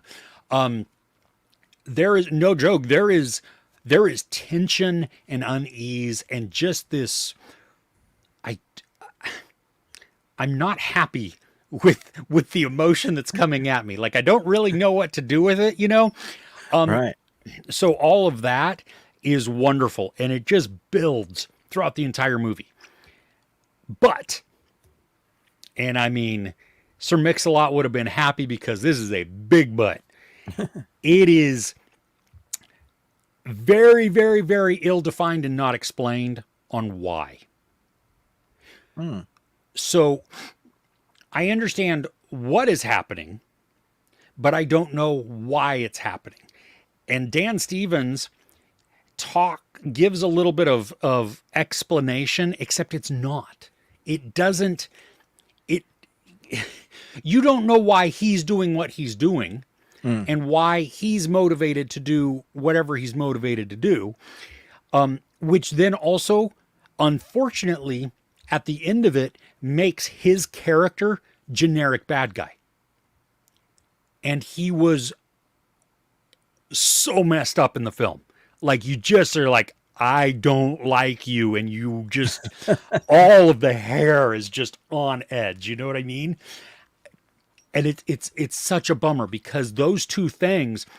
My oldest and I went and watched it on Friday that it came out, and both of us really looking forward to it. Both of us tense and everything, but as we began to discuss it afterwards, like it wasn't awesome when we started talking about it, but then it just became okay once we were done. Like, you know, I loved the filmmaking, I loved the visuals that are presented, I loved the style of it. Hunter Schafer is just awesome in this because she says things and she acts the way we want a character in a horror or thriller to act.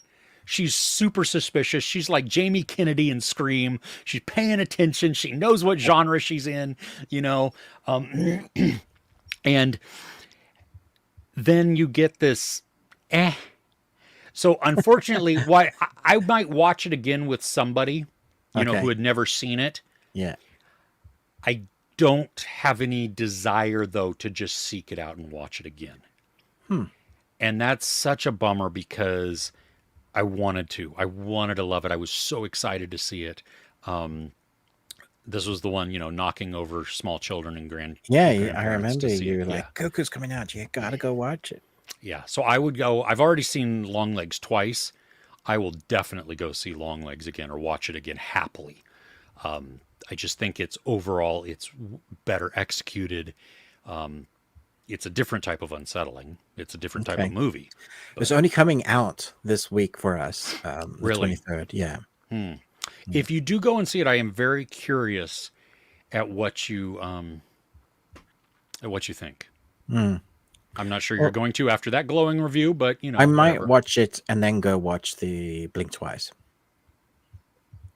Oh well, okay, yeah. Like As it. long as you end on Blink Twice and or Yeah. Strange Darling, don't start with those and then go to Cuckoo. Okay. Sound good? Yeah. Okay. Let's go to the comments. How about that? Yeah. Okay. Wow, we got a lot here. Okay. We are backed up, so we're gonna breeze through these as quickly Mike. as we can. Okay. Chris Retzlaff saying Costner's Horizons beats Waterworld and will be on Max next week. I am excited to see this. He's also doing a at some festival. How can anything beat Waterworld? Are you crazy? His two movies. Wait, this is the Western that he just did, right? The 3-hour movie, part one, if I'm remembering correctly. Yeah. So he's doing it at a festival, though. They're going to show both parts. So it's like 6 or 7 hours, but it's how it was intended. So there you go. Just Skidding wants to know any shows that we are really anticipating this year. This year, currently watching one that I can't talk about. Comes out next week. It might be a Terminator anime. Yeah.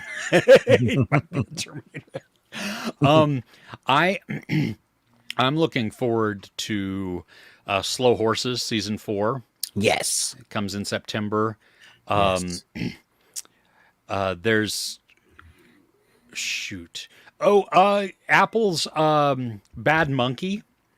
Yeah, that's with just Vince started, Vaughn. hasn't it? Yeah. Yeah, it's fun, but it's a little long in the tooth. I have not finished it yet.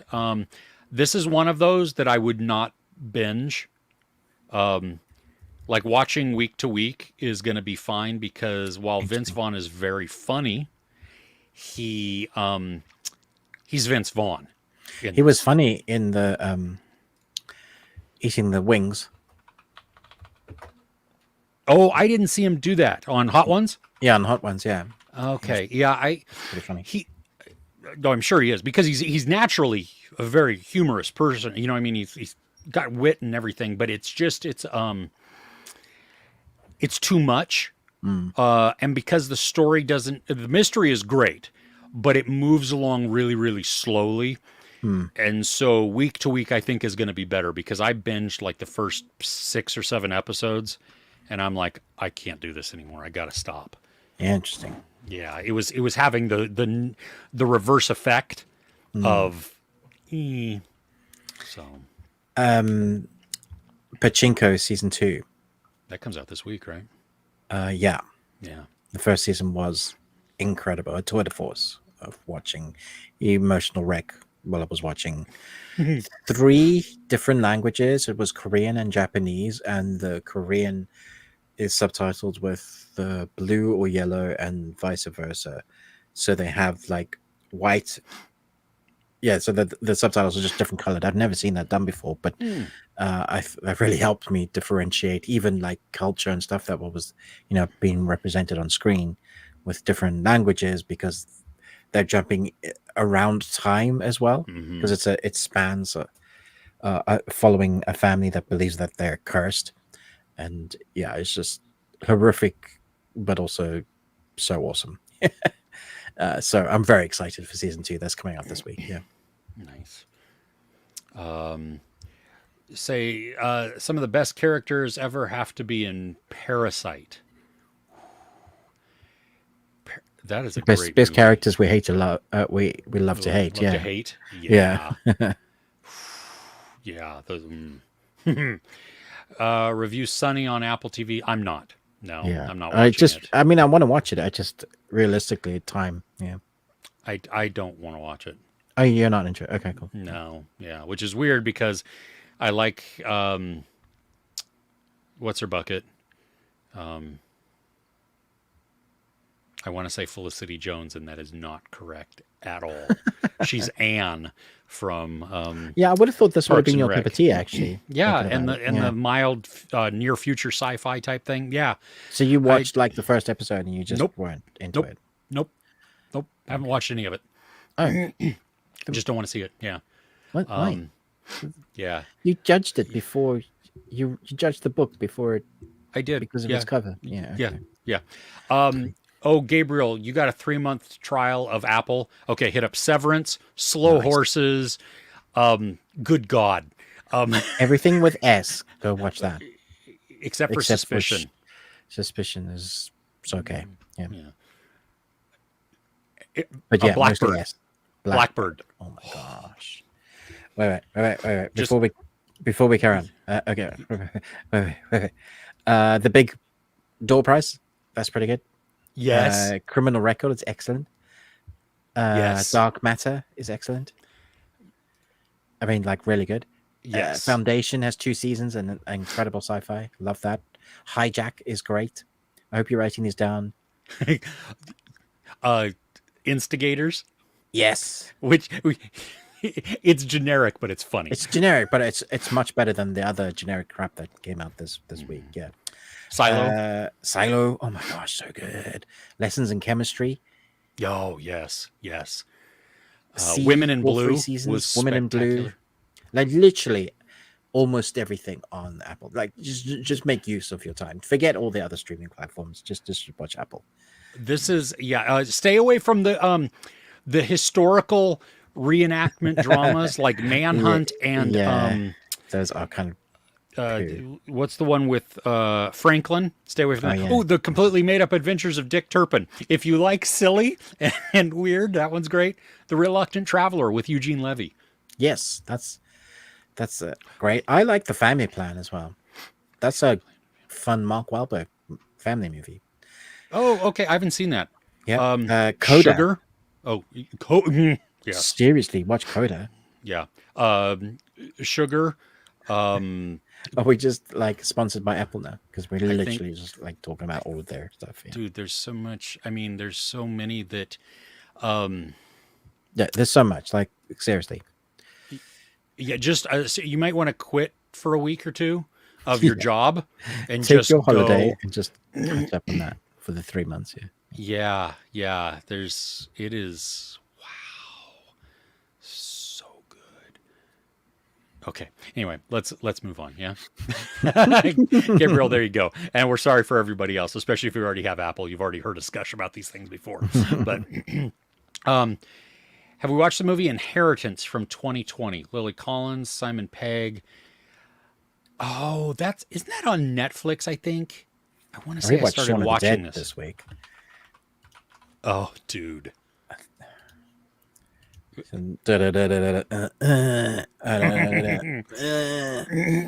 It is on Netflix. What?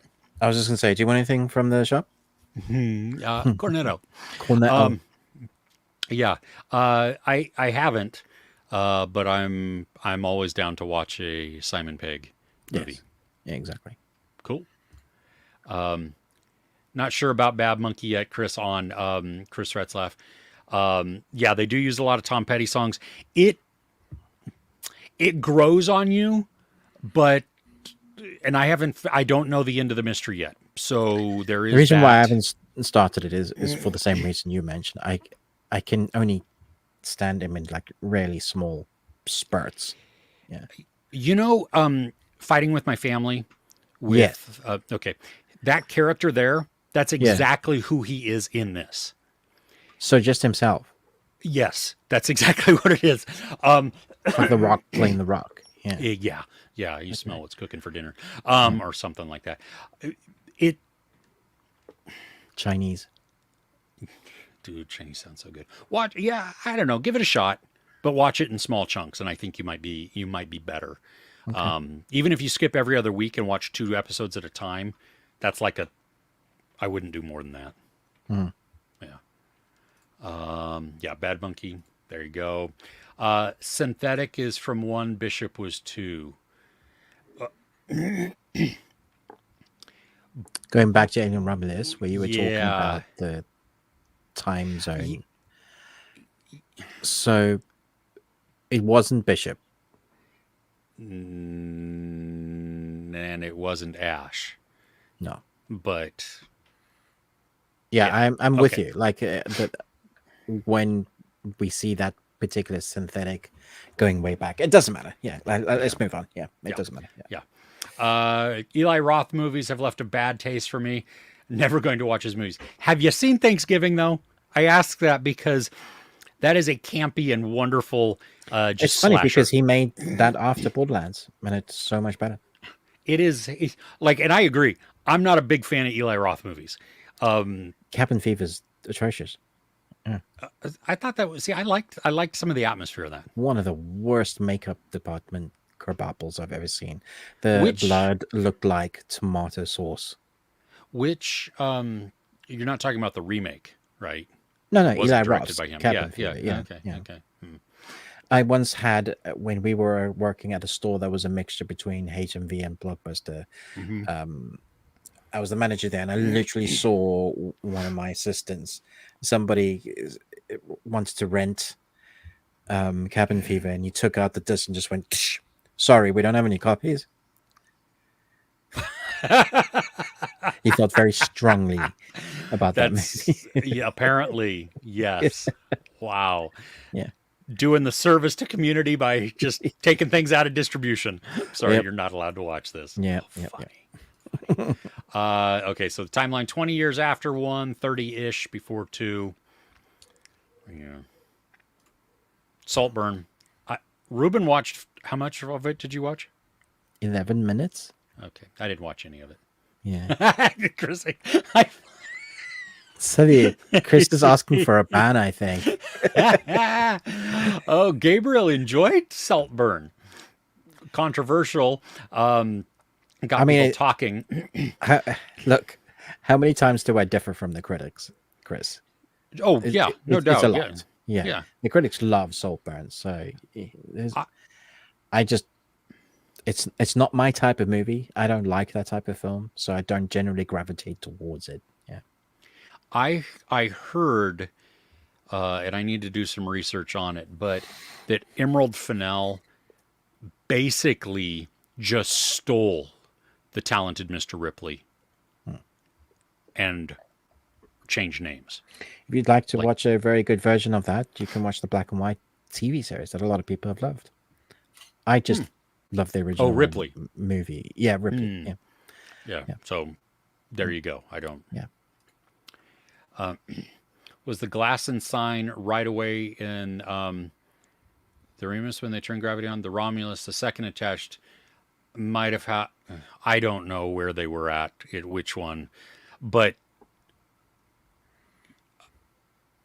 I don't know. Yeah, that's a good question. I'm still gonna. I'm choosing to believe though that they were all running on the same power. And, yeah, there you go. You hear a lot from a lot of American reviewers, Chris, that people are noisy. Yeah, and see, in UK generally respectful and quiet. That has not been my. Yeah. Okay. Cool. Well, in the US, they are trash, except for apparently Alamo Drafthouse Cinemas. Like those theaters, like they enforce quiet and cell phone. Yeah, nice. Yeah. I don't have one near me. So, yeah. Mm-hmm. Sad to say and makes me sound old, Badger, but people are much more self-entitled nowadays. They're very involved. Like Ruben was saying, just going to check your Facebook status in the middle of a movie or take a picture of it. People arriving late when the movie has started and then they have to turn their phone flashlight on to like full bright, and I can't do anything else but look at them because that's the focusing point. So and then they're trying to look at their seat numbers, and it's like I get it, life makes you late, but why is that my fault? Yeah, well, and if you need to wait for a second until a brighter portion of the movie comes on, and then it'll light up so you can see the thing. Yeah, exactly. Badger's really been enjoying Netflix anime Shield Hero. Have you watched that, Ruben? Shield Hero is awesome. Yeah, I've seen everything that's available for it so far. Yeah. Nice. Chris has been lucky, hasn't experienced body odor, could be covered by popcorn and cheeseburgers. Well, I would much rather have popcorn and cheeseburgers. Yeah. Chris, I really hope you enjoy Blink Twice. I am not looking forward to The Crow at all. Just because I love the original. And yeah. Just like how I feel about Borderlands. Okay, Munchies question for me. Do Americans have millions chewy sweets? Do Americans eat fried egg sandwiches? I make fried egg sandwiches, yes, which is just basically toast with some butter and a fried egg. I prefer mine over easy so that it's runny yolk. I don't like over medium or over hard because that's Isn't that just a McMuffin? No. Okay. Really good segue. What is Millions Sweets? I don't know what that is. Million Sweets is isn't that just with all the sprinkles? Millions Chewy Sweets. They look like nerds. Yes, that's what I was thinking. Okay. because it's spelled flavor, Flavor. My guess is this is a British or non-American thing. Yes, it definitely is. Yeah. Y- yeah, I think we can get them here. I would have to have So them talking shipped or about something. movies and munchies, we haven't had the munchies pod for quite a while, Chris. Would you like to have one right now? I was going to show you one, but yeah. Oh, go ahead. Go ahead. No, you do you. No, I'm not stealing your thunder. Go. Well, my battery just died, so you're welcome to. Okay. Well, Ruben's not even going to be able to hear this. It says it is the best candy ever. This is a huge claim here. Intense taste, extreme crunch, freeze-dried gummy bears. I don't even know. I mean, super dry for ultimate freshness. It sounds like it's a personal care item. I want Ruben to experience this with us. Have you ever had any of these? I don't even know. It's like it hasn't even been opened yet. I haven't, and now I'm sorry, that was probably terrible audio. But okay, let's see here. So Ruben, Did you do it? No, not yet. No, you needed to see it. It says, it makes this claim, best candy ever. Congratulations, you did it. World's best cup of coffee. World's best of candy ever. Okay. Yeah, it's freeze-dried gummy bears. Okay. On the back, as I said, it's super dry for ultimate freshness, which sounds like a personal care item. I have not opened them yet, so I'm opening it right now. Freeze-dried gummy bears. Yeah. Gummy bears bouncing here and there and everywhere. That is a smell. I know. Why would one freeze a gummy bear? I don't know. No. Yeah. Okay. I want you to see that. Do you see that? I don't know if my camera will focus on it. Yeah, I can sort there of we see go. it. Oh, there we go. Okay. See that? See it. That Is didn't it even meant look to be like a bear? gummy bear. No, yeah, that that was a just- gummy bear, but it was like freeze dried somehow. Okay. Freeze So his this is face a off. this is a blue one. All right.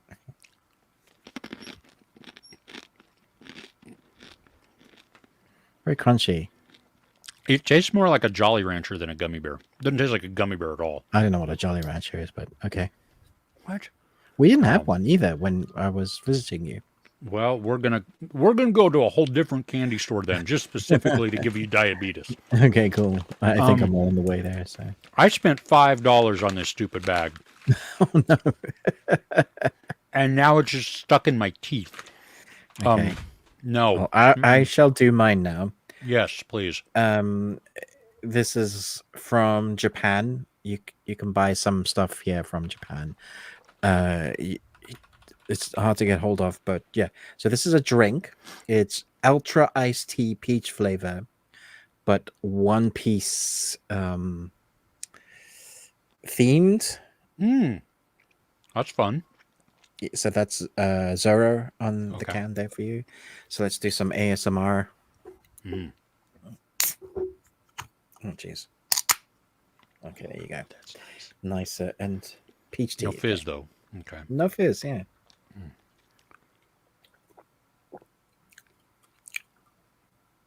It's very watery, slightly peachy. It's like watered down peach tea. Were you supposed to shake it up? Maybe. This could be dangerous. This is going to be hilarious. Wait, do it again because that was good ASMR or whatever that is. Ruben's doing a shake weight there. No, that didn't help the flavor. So But it was funny to watch. Don't buy that. It's too expensive. It's like £3. So yeah. Okay, so Fail on both.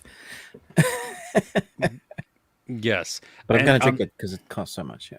There you go.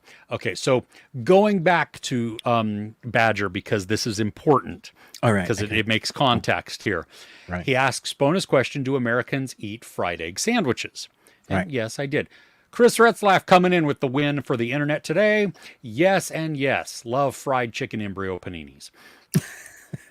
What the frig, man. Chris is on a roll today. So good. So good. Gabriel did not enjoy Predator from Shane Black. I agree. That was a disappointment. And it was a 12 Yeah. in the UK. Yeah. And Shane Black, the Lethal Weapon. Well, and didn't he write the original Predator? Yeah. So known for great script writing, screenplays, and yeah. So the Shredder outfit at the end, I was just like, I'm so done. I'm done with cinema at that point. Yeah. No, I totally agree.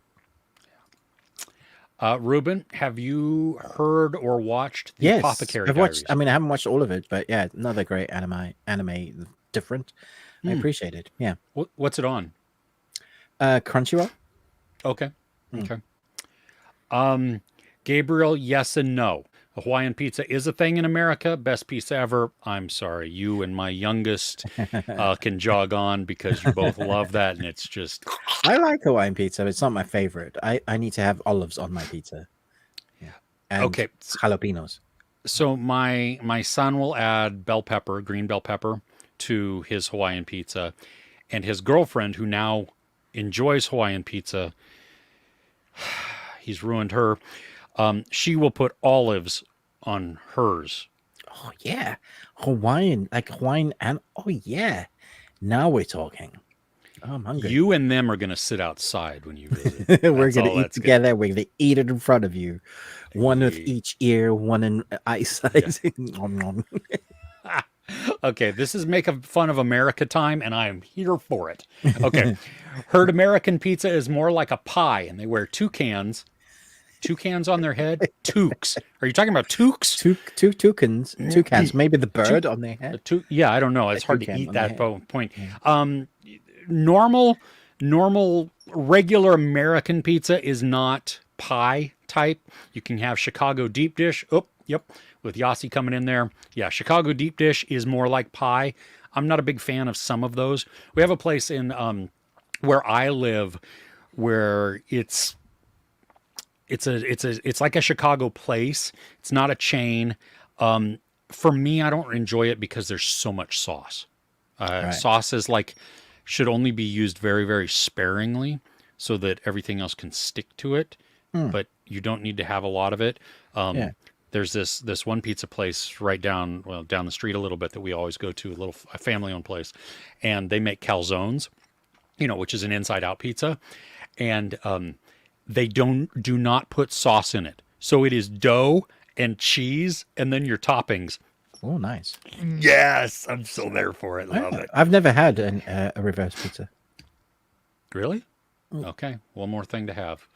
So yeah. Let's see here. Twitter and the Monkey Man. What? And Dylan, Traveling Whirlberries. I love that song, and I think Bad Monkey lives. Okay, they're just having a conversation now about music. Nick Cage is going to be 60 and 70s John Madden in the biopic. Going to be wild. He's going to play John Madden. I don't know. I don't know if I see that. I'm not sure I see that one. Yeah. Okay. Yeah. But it's Nick Cage. My ratings for everything are on him. So yes, I gotta watch it. Gabriel, thoughts on the Cornetto trilogy? First two are awesome. Kind of disappointed with the World's End. I was disappointed the very first time I saw World's End. I saw it in the theater, and it did not live up to the expectation that I had. I have since watched it probably about 25 times, and it is freaking phenomenal. Yeah, I mean, I agree. I think it's saying the word weak in the Cornetto trilogy just seems like an insult. But for me, it's probably the weakest of the three, but I still love it.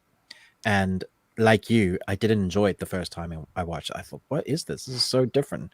But since then, have fallen in love with the film. I love all three. For different reasons, but obviously it's them, and I think it just works. I love the references from Spaced in the first one, in Shaun of the Dead.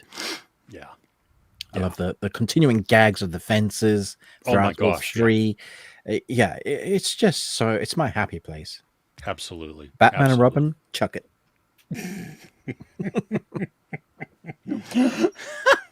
Yeah, so good. Point Break or Bad Boys 2? Which one do you think? No. Which one do you want to watch first? Severance comes in January, Yossi. Yeah. And yes, Slow Horses also. Looking forward to that. Yeah. Terminator Zero is going to be great. Ruben, you? I think it might be, but I can't say anything yet. Okay. Ruben didn't say anything.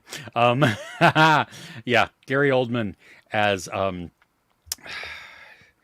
Lamb is just so good. Yeah. Yeah. That'll be a rewatch for me for definite. Like it's just awesome. Yeah. Yossi liked Batman Caped Crusader. Yeah. A lot of fun. Like what they did. Very creative. Talking about an IP, doing something different with it. Yeah. They did something different with Batman. So nice. Well, and Yossi really enjoyed your Umbrella Academy review. Oh, thanks for watching and appreciate that. I don't get a lot of thanks. I get mostly what I got wrong. So it's nice to have some positive feedback.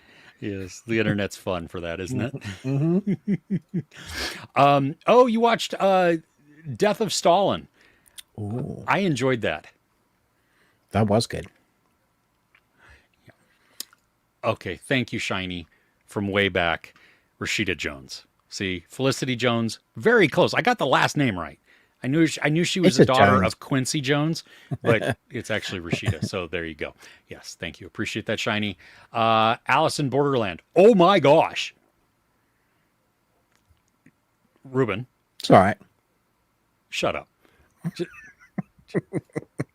Yeah, we're gonna do that. Bye, Ruben. Yeah, no, we love Alice in Borderland. A lot of fun. So good. Yeah. Really tense. I like it. All of it, actually. Yeah. Yeah. Niket wants to know, have you ever watched Curb Your Enthusiasm? I have not. I've seen season 1. I like episodes. Okay. Yeah. I'm not a big fan of Larry David. Yeah. So there you go. But Yossi did like it. Love it, actually. Oh. But there's some episodes that are very subtle jokes about the politics of the time. Okay, yeah. So it could be dated a little bit. So, Those About to Die, another show overlooked by critics. I still want to see this. I just haven't had an opportunity to watch it yet. Yeah, I feel like I need to be in the mood for that sort of show. So it's not any particular reason I'm avoiding it. I mean, got one of the greatest actors of our generation in it, so if there's a reason to watch it. Yes. Just those particular types, you got to grab you. Like, I feel like this. I'm in this mood. Yeah. Chris loved Curb Your Enthusiasm. Eli Roth had a docu-series on AMC, History of Horror. Huh? Yeah.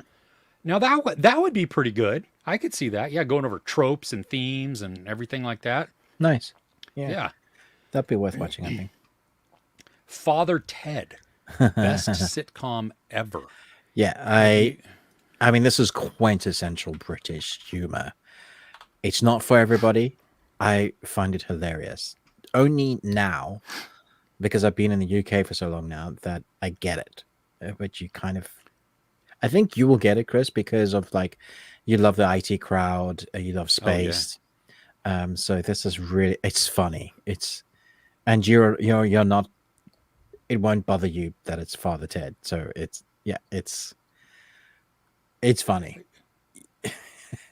Nice. It's dry. Well, I love British humor. I think you'll appreciate it. Yeah. Sweet. Yeah. Okay. You didn't mention Bad Sisters on Apple. Oh, yeah. Bad Sisters. I enjoyed that one too. That was Eve good. Hewson was great. And that was just a dysfunctional show, but I loved it. Yeah. Yeah. Great.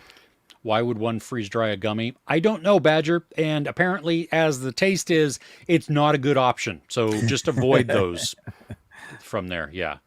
Yossi watched The Crow for the 1,000th time and just remaster. Yeah, I know. Screen the old one again. They could do. I think they could just put it back in theaters remastered at full price.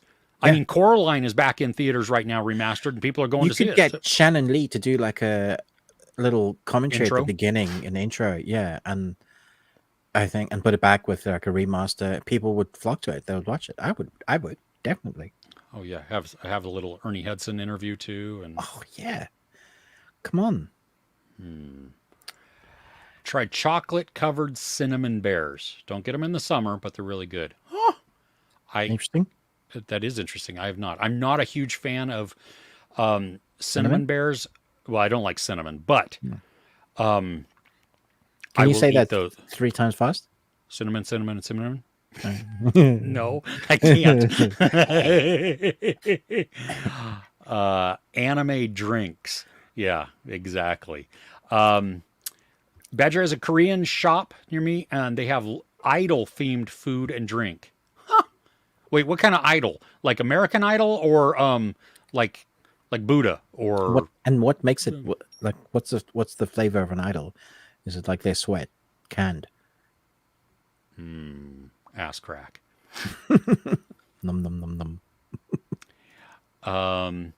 Do you guys have a pizza? Getting food questions? I know, I love this. I'm so hungry now. Do you guys have a pizza oven that seems to be fashionable at the moment?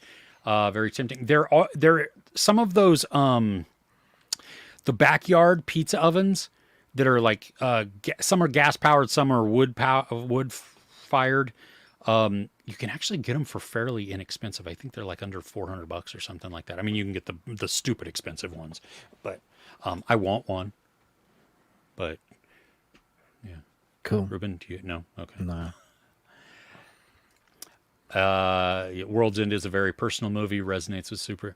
I think, and I do think it gets funnier the more times you watch it. Same with Hot Fuzz. Like I would like on viewing number 5 or 7 or something like that. I caught more jokes that I hadn't caught all the times before. I'm like, what? Amazing. Yeah, Abigail. What a fun movie. Yeah, they need to make more like that. I enjoyed that. I miss those days. I think they're going to, though. Yeah, I think because so. because they said Radio Silence says that it was in the universe of Ready or Not, also because we had the ending. So I'm totally there for that. I don't know what universe that is, but I don't care. It's great. Yeah. Yeah. Okay, so Badger tried a Twinkie when you were in Texas. Not great, but interesting. Ruben tried a Twinkie for the first time here. Did I like it? I think it was disappointing. It's not what like when you watch. Because it's so revered, like in films, like Twinkie. It's the one food that will always, cockroaches and Twinkies. Yeah. It's just kind of there. I mean, it's whatever. It's a sponge with some white filling in it. Okay, so Ruben, how do you find American chocolate versus UK or posh stuff like Swiss chocolate? I'm not a huge fan of Swiss chocolates. I'm not sure I had much American chocolate. We mostly had candy stuff. I'm trying to think if we had any chocolate at all. Maybe next time it'll be like various chocolates and we can. Yeah. Oh well, I will take you to C's Candy, which is a. Didn't we go? Didn't we go to C's Candy? Because I got a present to give to someone from C's, I think. Maybe because you said that was the really good gift because it's the best chocolate. Yeah. Yeah. So I might have, and I remember thinking that's good. Yeah, that was really tasty. Yeah, good chocolate. Yeah. And I love it because they give you a sample when you buy stuff. They do. Yes, I remember. It's Posh Shop as well, actually. Yeah. So really good. Yes, Yossi, Abigail, another example of go into movies blind, don't watch trailers. Yeah. I'm so sick of trailers now. Like I have come around to where my wife has been for months and months and months of I'm not arriving at the theater early anymore. I'm going to show up. You want to try and time it just maybe one trailer before the movie starts. Yeah. Yeah, because I am so sick of them showing everything. but I also don't want to climb through the dark. So my wife and I, we went in to the cinema recently together, Uh-huh. and we literally we sat facing each other, eating popcorns, going la la la la la la la la la while the trailers were going, because Oh, there were like films that we didn't want to know anything to. It was like Gladiator 2. Like I didn't want to see. If I'm yeah. gonna go watch it, I don't want to. I'll go watch it. Yeah. Honestly, I believe a poster is enough marketing. Yeah. And why did we need all that Deadpool and Wolverine stuff? We didn't. Really didn't. And in fact, I think that hurt the movie. Yeah. There was one movie, I don't remember what it was. I think it was it was Longlegs, I think. I wasn't seeing Longlegs. I was seeing something, but the Longlegs trailer came on, and I kid you not, I stood in front of my seat facing the back of the theater with my hands in my ears and just humming loudly to myself. And I had to wait until my wife and kids were like, "Hey, it's over. You can sit down now." I was like, "Okay." I mean, I could have just run out of the theater like I have You must before, be so fun at cinemas. You're knifing people, chucking things, and standing up with your ears and going. La, la, la. There's a reason why the press area has like this tape, right? Funny. Exactly. Oh, Gabriel is saying, genuinely don't watch trailers anymore. Yeah, do we really need 3 trailers per? No, we don't. Talking about that was something I wanted to talk about. Oh, good. Okay, let's talk about it. The trailer that I watched. What was it? What the hell did I watch recently with Kirsten? That's gonna bug me. Whatever movie we were watching, we literally had a trailer for the movie we were watching. What? Yeah. What? So it was like a teaser, but it's like, hey, this movie, and I think we had it for Deadpool as well, like a teaser for Deadpool and Wolverine, and then we're watching Deadpool and Wolverine, and then we had this a teaser for the teaser trailer. Sorry, a teaser trailer for the trailer we were about to watch. And I see them do this on YouTube. So they're like, watch the full trailer. And, yeah. Trailer starts now. So there was this horror that I really want to watch. I might have been blinked twice. And they show me like the scariest bits and moments. Now watch the full trailer. It's like, well, what's the point of you're trying to get me hyped up? You're just showing me the full... I keep seeing marketing just losing the plot, not really understanding what the audience wants. Because if you show them all the best bits, then what's the point of going to watch the movie? Or if you do one of those trailers that are 3 minutes long and you literally do the entire plot of the story, you've shown them the entire movie in a condensed story, they always leave disappointed. Still to this day, I remember marketing, advertising for the Matrix on the side of a bus, and that's all I saw. That's all I knew. I saw the who was in it, and I saw the code, and I thought that looks interesting. Went and watched it, and it blew my mind. Had I seen a trailer for the stuff, I think it would have ruined a lot of that experience. Yeah. Chris said that he walks into the movie 28 minutes after the start time, so you don't have to watch the trailers. Yeah, I agree. Yeah, you get about 20 to 30 minutes in the U.S. of trailers and advertisements before we the do actual as well. movies. Yeah. Yeah. I have not seen the most recent or the newest Kraven the Hunter trailer. So, yeah. Oh, yeah. Gabriel wants to, how good is The Descent? If we're talking about... It's often, we often talk about the Descent that comes up in conversation because we love horror, and that okay, so The Descent aside, we both have watched the recent film by this director. I didn't watch the whole thing. Oh, you didn't? Okay. I didn't go back to it. I don't blame you. I really wanted you to watch it so I could talk about it. I was trying to get you, because honestly, it's not very good. The second half is better than the first half because it's a different film in the second half. But and I've even forgotten the name. What's it called? Duchess. Yeah, that's just come out. But The Descent, I like the happier ending. You like the other ending. The director said both endings are fine. So no, they're not both fine. Well, if the director has said it, he's Yeah, right. but he puts out crap movies also. That's true. Dog Soldiers is poo. Dude, you can't talk to British people and say that Dog Soldiers is poop. Dog Soldiers is great. Poo. This is why we're friends. Oh, yes, Crochet a while and listen. Ghostbusters, just the picture and some music. That's it. Just the logo. Yep. That's all we need. All Amen. we need. Yep. Okay. Ruben, Mhm. I don't even know what we're doing anymore. What We're talking about Phantoms next. Oh, good God. So the movie that we chose somehow. No, somebody recommended this to us. Yes, who was that? I up don't in know, the but comment. yeah, up. own up to that because I'm 'Cause we watched sorry. it, and I'm a huge fan. Next to Stephen King, he's my second favorite writer, Dean Koontz, who wrote the book to this film, The Phantoms, or just Phantoms. Mm-hmm.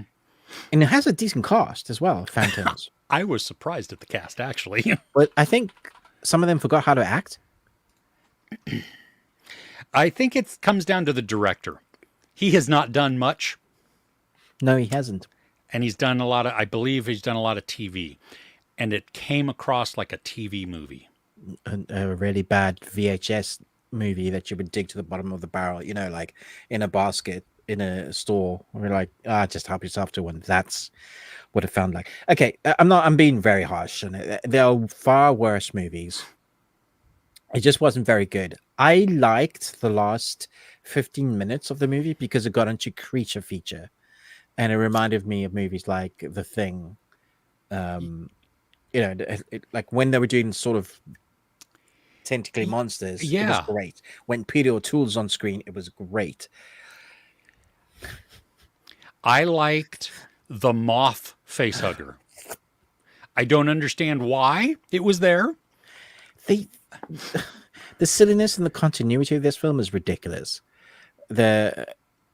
What they can do to when they can't do it doesn't make any sense. Yeah, exactly. I was like, the whole time I was just like, eh? Yeah. And Yeah, never mind the graphics. The graphics are so bad. It is 1998. I'm Yes, gonna it is. I'm Yeah. gonna Yeah, so I did- forgive some of So that. I did forgive some of that because of when it was made. But yeah, I was like, oh, The opening sequence with Rose McGowan and Joanna Going in the car good Lord. was Painful. that is not the way to start a story. No. I wanted them to just die in the tunnel. Yeah. I was hoping something and was it going to rolls happen. the credits. Yeah. Yeah. Yeah. I think I've seen this movie before, but I Really? may have blanked it out. Like, I was like, I swear I recognize some of this stuff. There is a story here. It just It was not screams read the realized. book, doesn't it? When you're Yeah, it watching does. it's like, It really I get does. it really, really screams. Because it has like weird stuff at the beginning, and they think they see things and everything, and I'm like, oh yeah, hey, this is great. And then we have other things where it's like creature feature, and you're like, wait a minute, what movie are we watching? Did it? It was so funny. They just established that when the entity can hold up the bodies of humans to speak through, they open up their mouths. Yeah. And it speaks. Their tongues are moved, their jaws are moved. It speaks through them.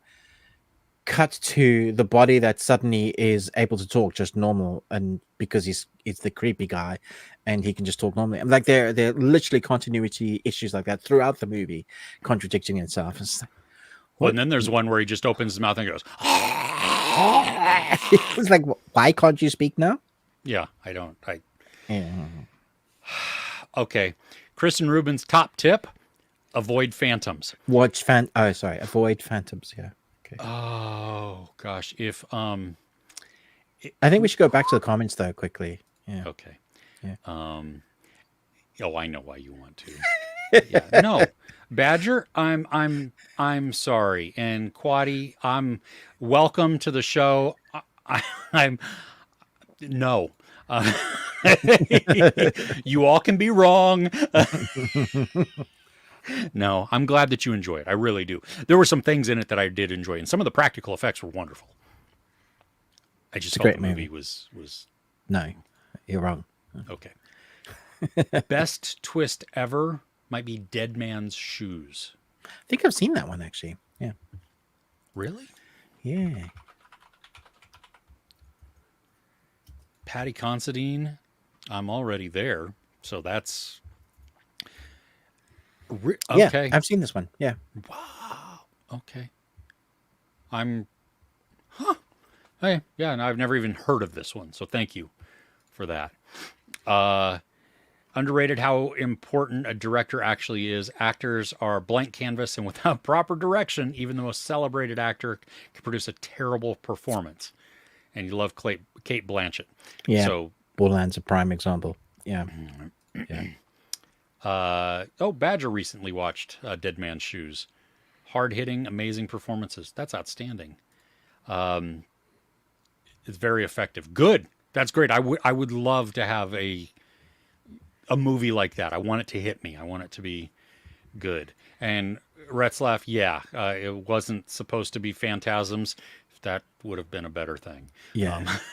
Probably anything would have been better than been phantoms. Yeah. Yeah. The great thing for me was that I didn't even know there was a. Okay. Well, now I know that there's a twist. So, okay, I'll try and forget that there's a twist. Okay. What do we? I think I've already spoken about most of my bad. What's the worst thing you watched this week? The only thing I haven't spoken about was Trap. Okay. So, M. Night Shyamalan's new film that just came out here for us. I think it's been out for about a week. I know you saw it a couple of weeks ago. Yeah. The trailer, the movie that sold me on the trailer wasn't the movie that I got. So Really? everybody should, yeah. So what I saw in the trailer was a bunch of thriller-ish moments with a serial killer trying to escape the auditorium. So I had hoped that those 3 moments that they showed in the trailer weren't the 3 moments that you got in the movie. And it pretty much was until we get to the end. The thing is, I don't think this film needs to exist. It's a really weird film. It sets itself out to be one film, and it makes the audience feel awkward because you're sort of rooting for the bad guy. Like you want him to outwit everybody so he can escape, sort of. But I feel bad for wanting him to escape because he's the bad guy and he needs to be caught. But also the family is in it, so it's weird. Yeah. It feels like it's a dumbed down version of an episode of Dexter. And Dexter was better because he had his moral where he's a serial killer, but he only kills serial killers. So you could get behind him that way. This way, you're like, oh. The only reason I think that this film deserves to exist is because Josh Hartnett is brilliant in it. The way he showcases what he can do with a character, I was like, please give Josh more. I want to see what he can do with it. And Shia needs to stop putting himself in these damn movies. It's not funny or cute. He doesn't need to be in them. Yeah, no, he does not. Just stop it. Come on. So I didn't mind it. It's not on my worst thing. It's just on it was average. Okay. And that's why I feel a lot about his movies of late. They're just average. The last one I watched of his, what the hell was that? Oh yeah, the ending of that film. The Cabin in the Woods. Cabin in the Woods. Ugh. I was like, I was enjoying it, and then the ending, I was like, oh, that's it. Yeah. And that's what I felt like this one. This one just felt like it fizzled out. I can see that. I mean, I appreciated that there wasn't the twist, that he wasn't attempting that. You know what I mean? That it was just. I was hoping I was wrong. I really thought that his family were going to be in on it. Like there was this big twist with his family. Go ahead. No, that was it. So I thought that, and I was like, that would have been cool. That would have been different. Yeah. Somebody had mentioned, and maybe it was Chris Retzlaff, but somebody had mentioned how cool it would be that the wife was in on it. Yes, exactly. Now, I thought I would have been like, she knew the whole time, and the kids didn't, but they were like in on it. I was like, that would have been so much creepier. Well, and what that does to the ending too, though, right? Yeah. That she. Yeah, so she's like, and she's absolutely. That'd have been a way to do a sequel. That would be no. Don't do a sequel. Just let it go. Just let No. it with her. Wait, money, Chris. Okay. Anyway, I was underwhelmed. So I'm so glad I watched Alien after. So Oh, there you go.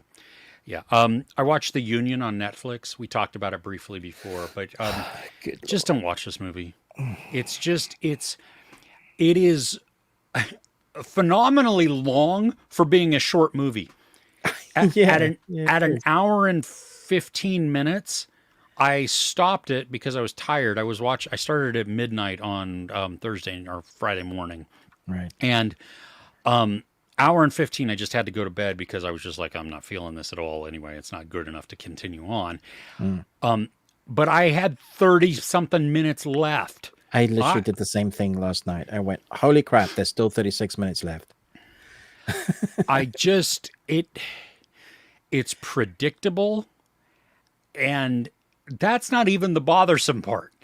It's just boring. It is just For all the generic action, the very bright colors, the starkness of the clarity of the film. Yes, It's just horrible to watch. It was not a fun experience. And this movie should be. These actors are way better than this movie. And this should have been that fun escapism. Yeah. Right? That's Like all it should have been. The other one we were talking about, it's not a good movie, but it's fun escapism. The blah, blah, blah, blah on Apple. The blah, blah, blah. Oh, Instigators. The Instigators. Yeah. Yes. That is a generic movie. Yeah. But the dynamic between Matt Damon and Casey Affleck makes it. Yeah. Yeah. And the dynamic between Halle Berry and Marky Mark just didn't. There wasn't actual chemistry. No. I believe they might have been friends once. Well, and they knew each other when they were young. They did. Yeah. And, I just didn't feel the chemistry, so No. I don't know. No. Yeah. Okay. Yeah, it's crap. Yeah. Yeah.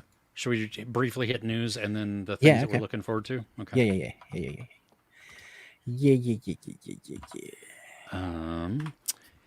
I got just a little bit of news here. Okay. Two things which kind of tie into each other, but they don't really, but I'm going to make them tie into each other. Apple has announced that they are doing season 2 of Dark Matter. Okay. I ask why. Blake Crouch said apparently we left some things unanswered or open. No, not for a second season. You did not. But for a sequel season that I am excited about, Netflix announced that The Gentleman is coming back for season 2. Not sure that needs to exist either, but I enjoyed the first season and I could continue on, especially with the idiot brother. People are so greedy. If it slightly works, then, my gosh, okay. What do you got? That's all the news I have. I don't have any news. Yeah. Okay. What we're looking forward to then? That's fast. Yes. Yeah. Greedy People comes out this week. It's got Lily James and Hamish Patel, which is funny because they played in Yesterday together. Here What's they're a that married on? couple. It's coming to theaters. Oh. And then it'll probably be on VOD very quickly. It also has Joseph Gordon-Levitt. This is a dark comedy, and I mean dark comedy. Okay, you've seen it already? I watched it last night. Okay. I would wait for streaming, wait for Right. VOD, something like that. It's funny, and it's good, but not good enough. Right. Okay. Cool. There's a limited series coming to Netflix this Friday called The Frog. It's a Korean mystery. One tranquil summer, a mysterious woman checks into a vacation rental, triggering events that disrupt the lives of the owner and those around him. So psychological, dark, suspenseful, and it's Korean and limited please. series. I'm down. Yeah. Yes, please. There is a movie that is coming to Shudder at the end of this week, and it is called Hellhole. I don't have the screener for it yet, but I really, really, really want to see it. I think it played at Fantasia Fest also. Yeah, I've heard about this actually. Yeah. So It's not the same hole that's on Netflix, right? no, No. that one was terrible. If I'm thinking of the same thing. The 2022 one. Let me look. Is that what it was called? Hellhole? Yeah. Oh, there's several. Of course they are. Yeah. Yeah, there was one from 2013. Oh! I remember this. The ending was bonkers. Ending was bonkers. I really liked that film. I was surprised. You're like, oh, that's crap. I was like, but I liked it. This is not the one I was thinking of. This one was like just weird, and kind of okay. And then I was like, oh my gosh, it's Polish. Yes. Yeah. Oh. Yeah. Had a very interesting ending. Yeah. Yes. Yes. Yeah. There's anime. Okay. Okay. For those otakus who love Sailor Moon, there's new Sailor Moon, The Pretty Guardian Sailor Moon Cosmos the movie. So cool. When does that come out? Thursday. Cinema? Is that what it is, or Crunchyroll? Netflix. Netflix. Okay. Netflix. Yeah. Nice Girls, I think it's French, is coming to Netflix on Wednesday. It's a movie. It might be Spanish. Blink Twice and Strange Darling both coming this week as well to the cinemas. There's a Terror Tuesday. Have you heard of that? No. So there's a series, a Thai series, which has me worried. Oh, yes. But it's a horror. So Terror Tuesday Extreme. It's like an anthology horror series. 8 episodes. Yeah. Huh. On the Might 20th. be worth a watch. Yeah. Yeah. Okay. Huh. We like our horrors. So Yeah. Yeah. Thai ones are kind of weird sometimes. Sometimes they're good, and sometimes they're just not so good. Yeah. The Killer comes to Peacock this week. Yes. End of the week. Yes. And then what you said already, Pachinko season 2 hits Apple. So there's that. Yeah, that's all I got though. Yeah, that's all I got as well. Okay. We'll finish up in. Sorry, I gotta hear. Finish up in the comments, and then we will say goodbye. Okay. Yeah, let's see here. So, talking about the what is that movie? Dead Man's Shoes or something like that? Yeah, it's heavy, but I think you've seen the coffee table, so you'll be all right. Oh, yeah. Yeah. Yeah. Now that you hyped it, I'm going to hate it. No, I'm excited. Jason Momoa as Lobo is still rumored. We're going to see a Lobo movie. I don't know. Is that DC? I honestly or is don't care about comic book movies at the moment. Like, I've so had enough of them. Yeah. I think we really need a long break. We do. Yeah. I mean, it would be nice to have a 2-year gap of really good writing. You know what? Come back in 2 years with a new Blade movie that saved them in the first place and make this the launch pad. Mm-hmm. Yeah. Don't just stop rushing these things. I saw Fantastic Four a little bit, and it's like, okay. I don't know. It because seems... D23 happened this week, didn't it? Yeah. There's a bunch of news of stuff that were coming in. Everything I saw coming out, I was just like, Yeah. So, okay. I don't know if we'll ever see that. Sorry, that is DC logo. Is it? Yeah. Okay. Is it? I don't know. Fight Superman. DC. Yeah. Okay. Just thinking of the character. Yeah. Oh my gosh, that would be outstanding. What a great idea, Badger. A year of movie budgets capped at $1 million. I agree. I think we'd see some incredible stuff. Yeah. Yeah, that is practical in camera again. Be so good. Yeah. It Comes at Night, one of the best film posters. I like the poster. I need to rewatch the movie because I did not enjoy it the first time I saw it. Did she not? No. Oh, okay. I really liked it. But see, this was pre-Hereditary. Right. So I watched it in a different mindset. So I need to go back. Mm. Doesn't mean I'm going to enjoy it because I watched The Vitch twice after seeing Hereditary, and I still don't think it's that great of a movie. Oh, you still don't like Vitch? Okay. It's okay. I mean, I'm glad that other people really enjoy it. For me, though, it's just kind of there. I mean, there's some good performances of his so far. Eggers, probably The Lighthouse, and then I don't know. I need to rewatch Northman also. I am really though looking forward to Nosferatu. I'm very much looking forward to. I tried rewatching the Viking one recently, Northman. and all my family just tapped out. They were so bored. So, Okay, definitely an artsy film. Oh, for sure. I mean, all these films are, but sometimes the artsy stuff is so well boxed that you're gripped into the characters. And I think Vitch does that a little bit. Certainly Lighthouse does that.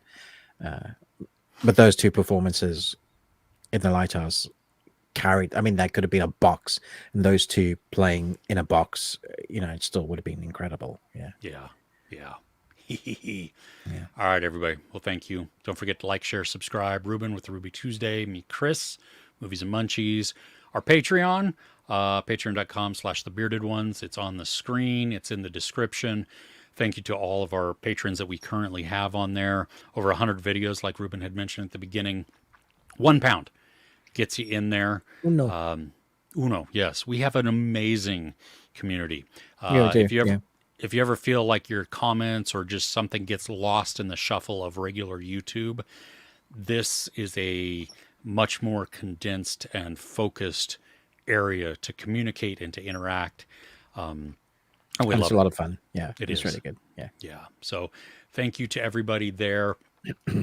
We are coming back next week.